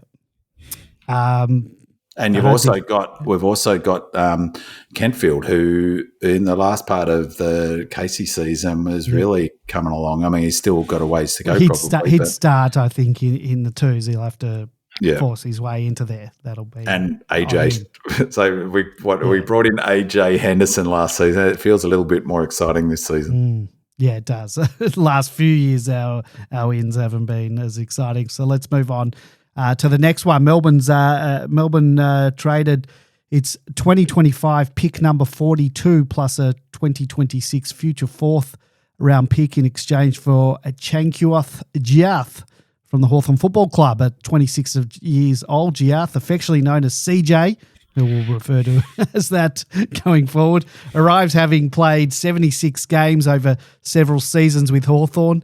Over seven seasons, I should say, with Hawthorn, and he carries some very appealing traits: explosive speed off halfback, strong aerial ability, and a willingness to take the game on. Melbourne list manager Tim Lamb describes Giath's skill set as unique and impressive, strong in the air with athleticism and explosiveness, will provide some great run for us off halfback. CJ brings genuine running power, defensive versatility, and the kind of dash and dare component that can flip momentum, which may prove crucial as the Demons aim to tighten their backline and sharpen their transition play. So I've had some mixed reviews from Hawks fans that I know saying that he's great at getting the ball but doesn't know what to do with it once he has it. I'm not sure if that's coming from salty Hawks fans or if it's a case of, and we do it too, pumping up the players that you import and downgrading the players that you looters or discard. But in any event, time will be the judge. Welcome aboard, CJ. I'd like some dash off the half-back line. George, followed by Bimman. What are your impressions of CJ's arrival? How do you see him fitting into the side? Do you think he's more likely to line up on a wing or a running half-back? And could his inclusion free up someone like Trent Rivers to spend some more time in the midfield? Again, this is a player, I think, that we were fortunate with the departure of McVie, that Giath will in some way fill that available gap there, and he's got some real speed, which if you're talking about the coach talking about running a game plan that involves more faster and more action, he's exactly the sort of player that you need coming off halfback. And apart from Windsor, really our halfbacks aren't fast. He never locked that position down, and I think the problem for Windsor was he's a straight line runner. Yeah, but he's the only one that we've got who's got some genuine speed. Salem's not fast by any stretch. Rivers isn't fast by any stretch. AMW is if he can get if he can get on the field, it'd be useful. Yeah, but Jaff fills the hole that we now have sitting on that half back line, and he's bloody good overhead. Because he's athletic. He's a got big guy as well. Yeah, great spring and really strong, as you pointed, and has speed. What more could you possibly want? And he just sits in that nice age profile. He's developed, over 7 years at Hawthorn. I was surprised as that 26. I was a bit surprised he's that old as well. Yeah, but he's just exactly the sort of player that we need at the moment. So he'll be around for quite a while. So again, given the draft selections that we gave up, which is essentially bugger all. It was effectively the compensation for Spargo. Yeah. So, big positive for bringing him in. I think he'll add some real excitement to the side. And I think, George, you hit the nail on the head, because in the sense that, if, again, Guerra's made it clear, King's made it clear, he's going to be, Guerra's smart in the way he's done it, because he's really, without criticising Goody or whatever, he's saying, I know fans want to see attacking footy. Everyone wants to see lots of goals. Everyone wants to see the sugar hits of goals and run and carry and all of that stuff. And they made clear that's where they're going to go. Well, to do that, you need this sort of player. So as you say, George, he's exactly the sort of player you need. He's going to play surely on the half-back flank. I think we're going to have to accept that, there's a bit of talk about a backhanded compliment, like, the comparison to Sam Frost. So, there's that. He's going to turn the ball over. It'll be interesting to see posters who have been bemoaning how, our lack of creativity under Goody and, taking risk over the last 3-4 years, how long that lasts when CJ's turning every second ball over. One of my good mates is a big Hawks fan, and I asked him his views on, he goes most weeks, he's a big fan, and I asked his views on CJ. He says there's different views about CJ. I'm just reading the text he replied to me with. On the positive side, young, athletic, fast outside run. On the negative side, runs in circles, makes poor decisions and can overuse it. My view, please take him. But I, like George, think it's a great pickup, and it's interesting. And I also agree with George is that it's quite clever in a way, in the sense that it's a straight swap for McVie in terms of role. Surely he plays that high half-back role that, ironically, McVie would have probably played, or almost certainly would have played if he'd stayed at the club. And but I had a look at their numbers. I too was a bit surprised he was 26. But if you look at, we paid bugger all for him, and we got pick 23 for McVie, which I thought, is like we should run like we stole something on that, because that is overs, I reckon. That's a pretty good deal. And so I compared the stats for the two. McVie's younger, obviously, but McVie's played 65 games and CJ's 76. They're super similar stats, 8.6 average kicks to 9.3, 7.1 handballs to 5.2 for CJ. CJ slightly more disposals, slightly more marks, slightly more goals, only 0.1. More tackles, almost double tackles, 1.7 to 1.1. This is a really interesting one. I know that CJ's played a bit on the wing, so this is probably not quite, but he's also played a fair bit of his footy at halfback flank. Inside 50s, 1.9 to McVie 1. His contested possessions 5.1 to 4.8. Average, this is. Uncontested 11 to 9. Disposal efficiency 77.8 to 79, so almost bang on. CJ, this is where the gap is a little bit. 2.6, average is 2.6 clangers a game to 1.4 McVie. But then clearances are almost the same. Rebound 50s are almost the same. More 1%ers, 3.2 to 2.3. Both the time on ground's the same. Meters gained 248 for CJ, 210 for McVie. Remember, these are averages, but almost the same. It's not a good comparison, though, the two types of players. I don't think. Yeah, well, they both play that halfback role. So one we get pick 23 for, one we basically third rounder or something for. That's just compare the two, I don't think we lose a hell of a lot, in the comparison, to be perfectly honest. Particularly because I don't think McVie did so well in the lockdown defender role, especially in last year.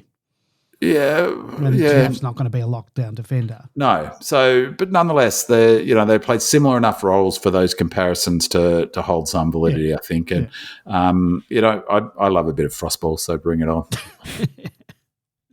All right, let's move on. Max Heath arrives at Melbourne as a highly promising 204-centimetre ruckman who joins the club from the Saints in exchange for a future 2027 fourth-round pick. Although he has only played 4 senior AFL games to date, Heath has impressed with his aerial presence, ruck craft and physical attributes.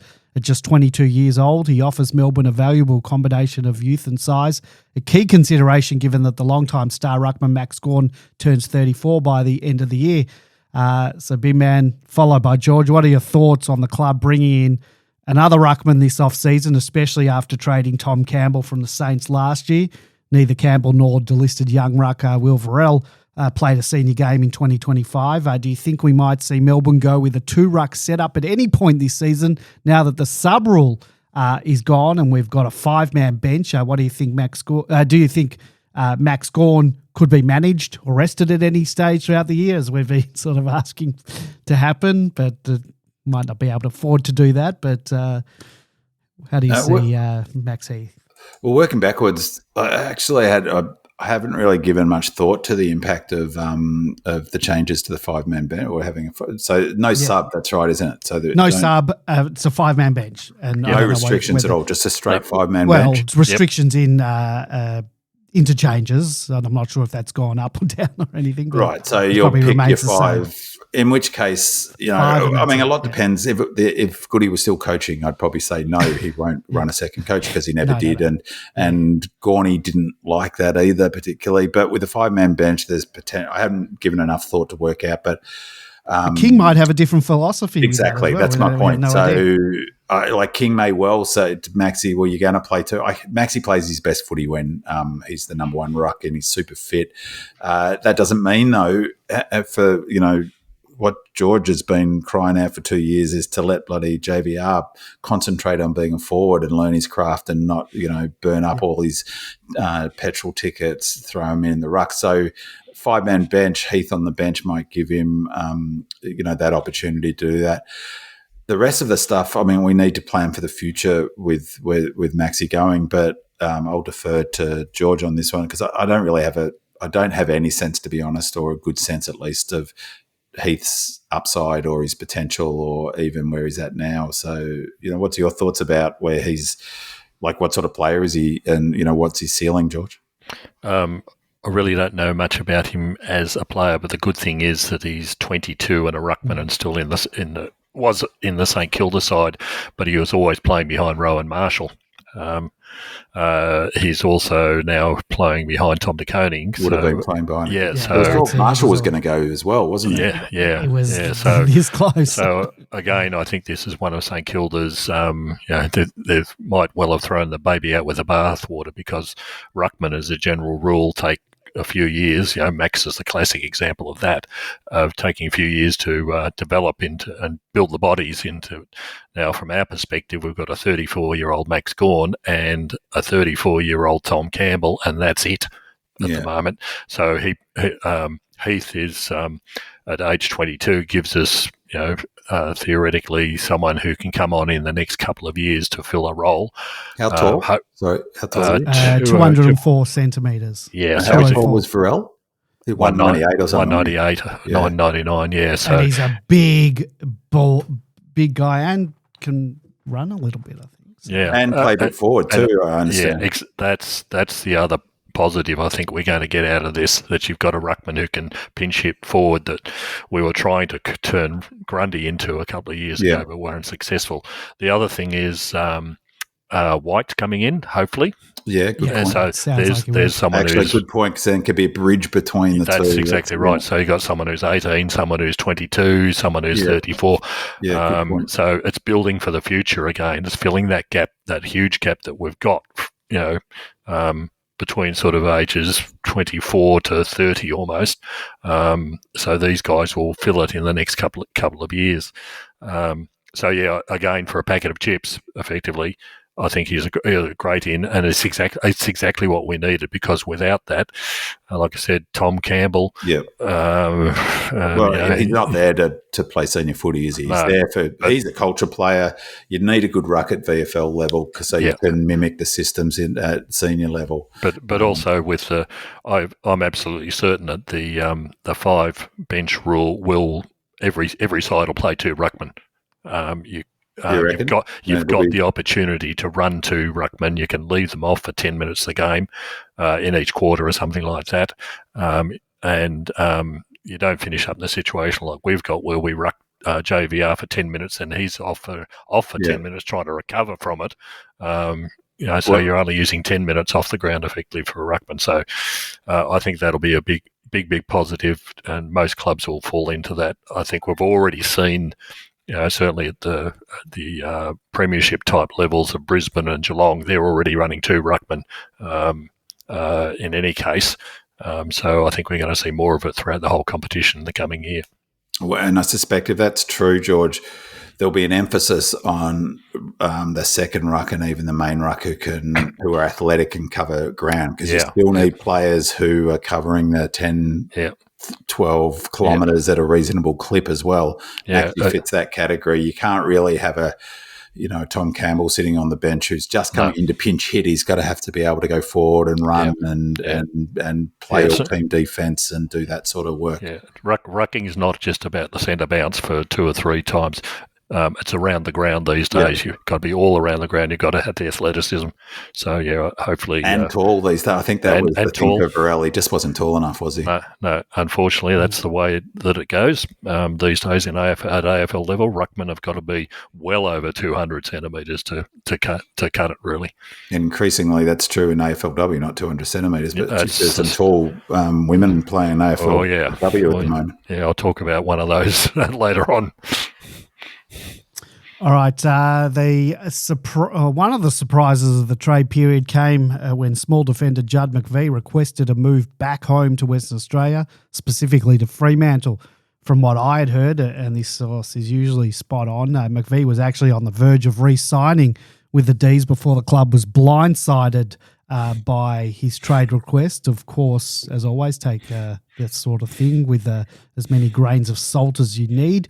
Ultimately, the club respected his wishes and he was traded to the Dockers in exchange for pick 23, a pick that later became part of the package sent to the Suns in the Petrarca deal. It was disappointing. It was a disappointing departure, particularly given Melbourne had taken a chance on him as a rookie, helped him develop and watch him grow into a reliable member of the backline. McVie was part of Casey's 2022 VFL Premiership team and went on to play every game in both 2023 and 2024 seasons. He leaves the club after 65 AFL games, seeking greater midfield opportunities at Fremantle, even though that will be a tough midfield to break into. We thank Judd for his contribution to the club and wish him all the best as he continues his career out west. George and Big Man, what do you make of the McVie trade request? We're happy with the compensation, and how will we fill the role that he has played? And Big Man's touched upon it a little bit. George, you can expand. Yeah, this was unfortunate. I think McVie had a bright future. He's just at that perfect age. He's played all games in the previous 2 years, really starting to develop really nicely and fitting into the whole backline plan. If the rumours on Demonland are true, I think it was more around personal issues that he genuinely wanted out of not just the Melbourne Football Club, but Melbourne as a whole. So we were obviously not going to stop him if there's any truth in those rumours. And we won't talk about him here. You can go read about them yourself on Demonland if you want to. Getting pick 23 for him was an absolute bonus. I mean, that's just outside the first round. So just as equally, he's an up and coming, developing player who's in that perfect age category. So it'd be particularly appealing for Fremantle in this case to offer him such a high draft pick. But I think this might have been more a case of he's going in any case. we're not going to stand in his way. He's going, except for when he's telling dyed-in-the-wool fans that he's not going anywhere, and in fact he's fine. But I'm particularly disappointed in this, in that he's a fantastic kicker of the footy, and we are really short of fantastic kicks of the footy. So that's a bummer. I also think it's like I don't feel any. Good luck to him. So I don't feel any sort of negativity towards him. I to be honest, clubs, look, we talk about Will Varell. It's a hardcore business, footy, and clubs, I talked about Junior before. Clubs sack players, and not quite with the blink of an eye, but certainly, don't hesitate to sack players they don't think are going to help them move forward. So I bear no ill will for him choosing to leave. What I would say, though, is that we did pick him up in the rookie draft, not that he therefore, and that, he needed to sort of, it's no gimme that he's going to go on and be a gun player, because it was really, he came into the system, there was a lot made out of the fact that he went to Perth and did that big training block with his grandfather or some such and got runner. Well, the flip to that is, why did he need to do that? So that means he was behind the 8 ball with his own preparation before that. So it's a bummer. I'll miss his kicking for sure. But personally, pick 23, run like you stole something, because George is perfectly right. Way too much is made, and particularly now with all of the on-trading of picks and future round, the market is what the market is. But leaving that aside, just to some reference point, we got pick 28 for Nibbler. Nibbler has barely missed a game of footy he's played over 150 games of footy. He's a premiership player. A leader. He's put together 3 elite seasons of football, the last 2 at Melbourne, and the season he just put together for the Adelaide Crows. He was, I think 3rd in their Brownlow, 4th in their best and fairest. He was 3rd in our best and fairest in his last year.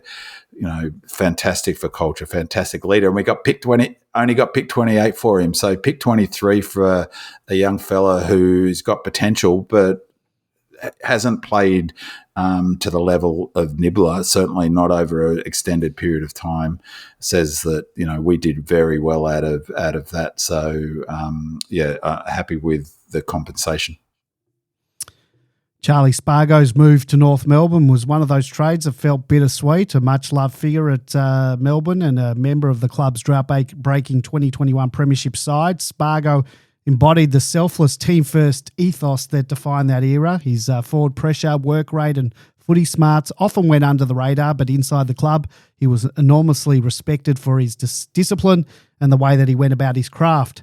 Sadly, the past couple of seasons have been cruel to him. Ongoing injuries and setbacks restricted his opportunities at senior level and prevented him from recapturing the consistent form that made him such a key part of the 2021 campaign. The frustration was evident, both for Charlie and for fans who knew what he could bring when fully fit. So while it's sad to see him depart, his move to North Melbourne offers a fresh start, a chance to reignite his career. We thank Charlie for everything he's given to the Melbourne Football Club, for his professionalism, his energy and his contribution to that unforgettable premiership run. He'll always be a part of the club's history, and we wish him nothing but success and good health as he begins the next chapter with the Kangaroos. The Demons' free agency compensation for Charlie was an end-of-second-round draft pick, which at the time was pick 41. That pick was eventually used in the trade for CJ from Hawthorn. Bin Man, followed by George, what do you make of Spargo's move to North Melbourne after what's been 2 really tough injury-riddled seasons for him? Our small forward and high half-forward stocks have definitely taken a hit in recent years, with Nibbler, your mate Nibbler, leaving last year, Spargo's injury troubles, Cozzy spending more time in the midfield. It feels like the role hasn't really been replaced, and we can probably touch more on that later when we talk about list needs, but Charlie was such an important part of the side, and given that he's been through physically, you can't really blame him for wanting a fresh start. What a really, really huge Charlie fan.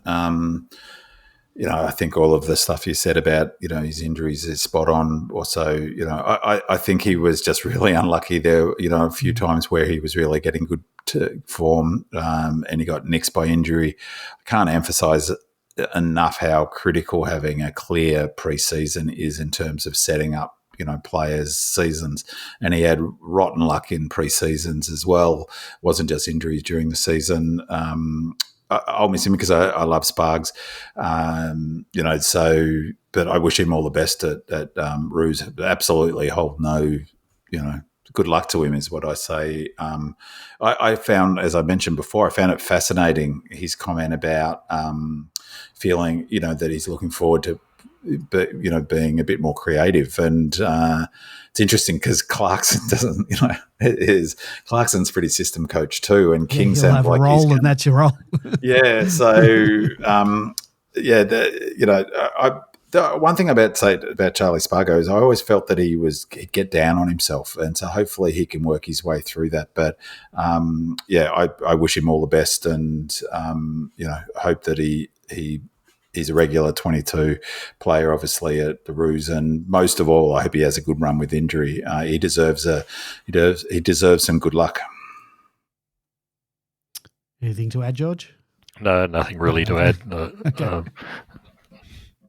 All right, on to the delisting. Charlie, not even on the way out. He's like going to get it back out and whack from Not George. even wish him well. Okay, on to delistings. The confirmed departures in alphabetical order are utility Jack Billings, father and son recruit Kynan Brown, ruck come forward, come defender Tom Fullerton, the unluckiest man in footy, the injury-plagued Marty Hoare, utility Ollie Seston, rookie ruckman Will Varell, who we talked about, and another father and son just the other day, Taj Woden. So we want to thank all of those players for their efforts and contributions during their time at the club, and wish them the very best in finding new homes and continuing their football journeys. None of these delistings really come as a surprise. All 7 were out of contract, and unfortunately none were able to really break into the side that's finished bottom 5 for the past 2 seasons. Fullerton managed 2 games in 2025, while Taj and Jack Billings each played just 1. The rest didn't feature at senior level at all this year.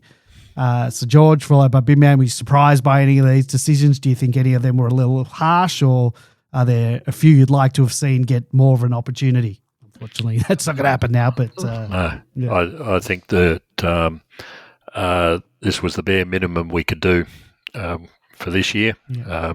There's a lot more there who and upcoming for the coming year, but we can only get rid of so many in 1 year. And the reality is that the desperate reality is that none of those players that were delisted had any effect on the senior side during the whole year. Yeah. They weren't good enough to break into it. They weren't good enough overall. So it's not surprising that they were delisted. There are a couple of others still to come. And I think that's why it's important that we have draft picks rather than anything else in the couple of coming years, because I suspect we're going to be doing something similar at the end of next year as well. They had plenty of opportunity for a side, as you mentioned, that finished twice at 14th in the competition with easy draws and minimal injuries, and yet they still can't work their way into it. So it's a pretty brutal sport, this. The average life expectancy is age 26. So when you've been around for a couple of years and you can't break in, that's goodbye, thanks, Irene. So only part of the game, and I think there's more to come. Yeah, the 2 of those players to me really highlight a key thing in footy that is Brown and Woden, who at times look like they might have it, but it just really shows that if you're you need an X factor. Seston's the other one as well. He probably never got his tank up. Did you mention Seston? Yeah. But Wowie and Brown, like at times, early doors look like they there was the potential to make it, but they just don't have that X factor that puts them over the top. If you're not going to be an elite kick, or you're not going to be, you need some sort of X factor to bring to the table. And I thought Brown's tackling and intensity, I thought he was a bit unlucky, to be honest, not to get at least a crack given, there's probably no real major shock in that. Like, Woden's probably the closest out of that group who was I was a bit surprised at. But again, sort of that lack of X factor that really says, pick me, I'm worth a shot. It'll be interesting. Someone like McAdam, he has got that X factor, so hopefully he'll get fit and be in our best 22 potentially next year. The sad part for me at the end of the season was that of all the Casey players, the only one who really stood out for the whole season was Jai Cully. Yeah, and he'll probably play senior football next year. Yeah, exactly. Well, he was terrific at the end. I mean, and when the Demon I thought Kentfield too. Kentfield's showing something, but Cully showed enough to get into the side. And he's got that X factor. His marking, his ability, his left foot. He's got that thing that says, "All right, I've got just that extra thing to be able to make that transition from VFL to AFL footy and keep my spot in the seniors." Yeah. So when you hear on Demonland people say, "Oh, play the young ones," well, who out of Casey last year would you have played? And the only one for me was Jai Cully. Well, the interesting one for next season, and it's obviously make or break for him, is Laurie, obviously. So that they offered him another contract, and it'll be interesting. I wouldn't mind them giving him a go as a small forward because he's got neat kicking skills, and maybe he will flourish a little bit more in a situation where players are encouraged to play on instinct a little bit more. All right, let's talk a bit about the draft. We head into this year's draft with a relatively strong hand, holding 7 selections, picks 7, 8, 37, 66, 71, 84 and 102. And I've seen this draft described as being a little on the weaker side, particularly once you move past the first round or two, and there's still plenty of value to be found if you know what you're looking for. At this stage, it looks like we'll have 4 available list spots, despite holding 7 picks. So after using our first 2 selections, it's highly likely that the club will look to use the later picks on the son of former Melbourne great Jeff White, Kalani White, and our NGA, that's Next Gen Academy prospect, Toby Sinema. The expectation is that we'll package up those later selections, 37, 66, 71, 84 and 102, to generate the points needed to secure both of them. For those who follow Jeff White's social media over the years, Kalani is an exciting and versatile player who I think stands now at over 200 centimetres and can play both in the ruck and up forward. Toby Sinema, tied to Melbourne through the Next Gen Academy, is a 180 centimetre wing and midfielder with strong endurance, good agility and a lovely left foot. Bin man, you'll like that. Now on to the main event. We currently hold picks 7 and 8, though those will likely slide back a couple of spots once the Academy and father-sons bids are matched. I wouldn't be at all surprised if Jason Taylor and Tim Lamb look to package those 2 picks to move up the order, perhaps into the top 3 or 4. But for now, let's assume that we hold picks 7 and 8. The Academy and father-son selections from other clubs shouldn't really affect who's available in that range because we know who the father-son and Academy players are going to be. So I'll throw it over to you guys, Bin Man and George. Are you across who's likely to be on the board when our picks come around? What do you see as our key list needs for young players heading into the draft? And is there anyone in particular that you think Melbourne should be targeting? I say this every season. I write it on Demon. I've said it on the podcast. I've been on it. I don't know enough about the junior footy. I don't really engage a hell of a lot in the sort of pre-season and post-season stuff. But anyone who doesn't post or read Demonland regularly, there's some terrific information, some really super knowledgeable posters on Demonland. And so I really sort of go to their thoughts and people who have, seen some of the young footballers live, which I think is what you really got to do. The highlights are, I'd urge people last year. Everyone looks good in highlights. I look good in highlights and probably what I did last year was I watched a couple of, but I watched, and last year they have full Coates games, so I mentioned on the podcast after I'll wait till we pick people and then look at them. And that's what I did with the Bison and XL last year. And, watched about an hour and a half of each of them of full highlight like that went. So you get a real sense of their game.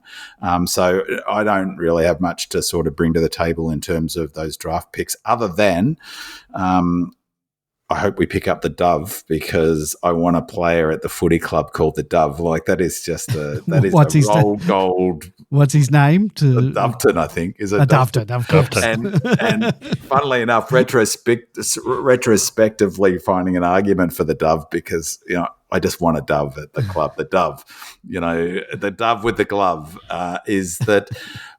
Cozzy's going to hopefully be 60 midfielder 40. We need his speed. We need him around the ball as much as possible. But if he goes and plays more on the ball, we saw it this season. We need two of him. We need a small forward who's really kicking goals up forward. And the Dove looks like he's got that skills. He's also got an awesome mullet and a moustache. So I love that. And just on cinema, it's a pity that I hope that he's got a sister who plays for the women's team because then we'd have a cinema girl just to sort of torture the That's music where we're going to leave it reference. tonight. I couldn't believe it. I saw Maxi was asked about about losing Clary and track, and he said he was quoted as saying all things must pass, and well, that's brilliant. He's quoting George Harrison's Opus album, All Things Must Pass. So, the Dove, that's the only one I've got to bring to the table. George, any insights? No, as Binman said, I think if you want to get a rundown on the good, promising young players that are going to be available, just read Demonland. There are plenty of people there who are involved at the junior levels who watch them every single week. The sad part is you can't make conjecture about who we're going to pick because you just don't know who's going to be picked ahead of them and things like that. True. And we don't even know whether we'll take those. We might trade up. We might trade up to get up. I hope that we don't. There's been multiple noises from the club, from Tim Lamb to Aguero saying 8 picks over 4 years, 8 first round picks, 120 picks over 4 years. But the reality is, if you want to build a side for the future, and it's been proven time and time, you just can't get one player. Have a look at North Melbourne with Jason Horne-Francis. Have a look at West Coast with Harley Reid. One player doesn't get you over the line. You've got to get multiple players, multiple good players over multiple years, and build a team for the future. So whatever 7 and 8 finish up this year, here's our chance to get yet another 2 quality players at the top end of the draft to be able to build for the future. So I hope we stick with that. Yeah, that's a fair point. And I think it's particularly true, Jordan. I've been really interested is the one player deal, bring them in, is forwards aren't having the influence now that they, have done in the past. So, you're putting a lot of stock if you're trading up to get a key forward. Well, we're not going to do that, seeing we've got plenty of key forwards. I can say that's a good point in terms of bringing the quality players in. And I think that we did that last year. We brought in, as much as I love Langford, don't sleep on XL. I reckon he is going to be a champion. If he's going to be super important for us next year. So if he gets a good run at it pre-season. Where's the holes in our list? Is it the midfield now that we've... I don't think so. I mean, I think George's point about and the good second ruck, Heath helps with that. I mean, again, I'll go back to the kicking. If King wants to implement a more aggressive game style that's more sort of players playing on instinct, it'll still be a transition game. That's what Goody did. But even if it's more creative than that, it's all about 2 things now in footy: is hitting high-risk targets that open up scoring opportunities, reducing the amount of turnovers if possible. But when you do turn it over, and they're inevitable, every team does lots of turnovers, even the very best team, having the wheels to get back and defensive system to get back behind the ball. And that's what happened to the Pies in the end of the day. They were the best defensive side in the AFL up to about round 18, and that's because they were able to get back. Once they started tiring and couldn't get back, didn't have the wheels to get back on turnover, they were toast. So I feel like our major sort of gaps is still our kicking, and probably wheels, but that. Again, I think track and Oliver Going frees up both of those things. Both of them are poor kicks. Both of them are slow. Hopefully we bring in at least 2 or 3 good kicks and players with wheels. All right, well, that ends that part. Let's go on to AFLW, because I know both of you want to talk about that. The Demons AFLW side has put together another strong campaign in 2025, locking in a finals berth with 2 rounds still to play. After 10 rounds, the Demons sit comfortably in second place on equal points with Hawthorn in third, but have a much superior percentage to them. George, you've been, and Big-Man, you've been following the team more than I have. So could you give us a summary of the season today, the prospects for the rest of the season and into finals, and can they knock off the unbeaten ladder leaders in the Kangaroos, who look unbeatable at this stage? Yeah, the AFLW this season, for people who haven't been watching, you're really missing out on something. It has been fantastic. The level, the quality of the players and their skills has just gone up to that next level. Chalk and cheese to early days, isn't it, George? It was interesting. I was at the Best and Fairest. I was talking to Megs, who is our regular contributor here on Demon Lane, about the AFLW. And I said to him, it's interesting, isn't it, how when it first started, Taylor Harris was the only player in the whole competition who could kick 50 metres. These days, every side has got multiple players who are capable of doing that. And he made the very, very good point that when it first started 10 years ago, we had ex-netballers, ex-basketballers, volleyball players, all sorts of bits and pieces who had converted to AFLW. But what happened? All those girls who were 7 and 8 years old when it first started, who got excited about it, have been playing football, AFL, Australian rules football now for 10 years. And when you see the players who are coming into the system now, they look like footballers. They're not sort of code converts in any way. One of the most spectacular players who we as Melbourne supporters don't see too much of, but I'd encourage everyone to have a look at it. It is Schultz from Port Adelaide. She's ruckman, aged 22 or something ridiculous. She's already won the Best and Fairest at her side in her first year. It's just ridiculous. She's 6 foot, runs, can jump, can mark. She's taken Mark of the Year. This is the sort of level of the player that is now turning up around the competition. As far as Melbourne, we're in a great position at the moment. The sad part is that with the limited 12-game season, not every side gets to play every other side, and so to a certain extent it depends who you've played. And I think the percentages that are shown, certainly for Melbourne and for North Melbourne, are indicative that if you get to play a couple of the bottom sides, particularly early on in the season, it's almost worth a couple of extra games coming into the season. And that's why, even at this stage in a 12-game season, we're assured of finals. We're in a reasonably good position. We've sadly lost Liv Purcell, who was our in and under, get the ball out. Absolutely, great kick, just gets the ball into the strong sort of player that can compete with the Roos, and that is the $64,000 question, isn't it? And that's the nature of the game these days. The AFLW is going more and more like the physical attributes that you expect in the men's game. That you've got to be strong, you've got to be athletic. You can't afford to be small, lightly built and things like that. Like fish for the Swans.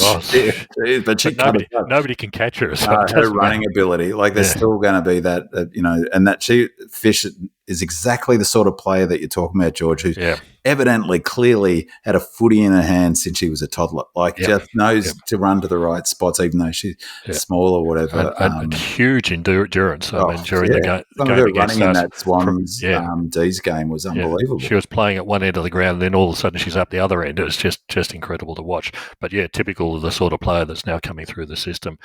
So for us, losing Liv Purcell has been a great loss.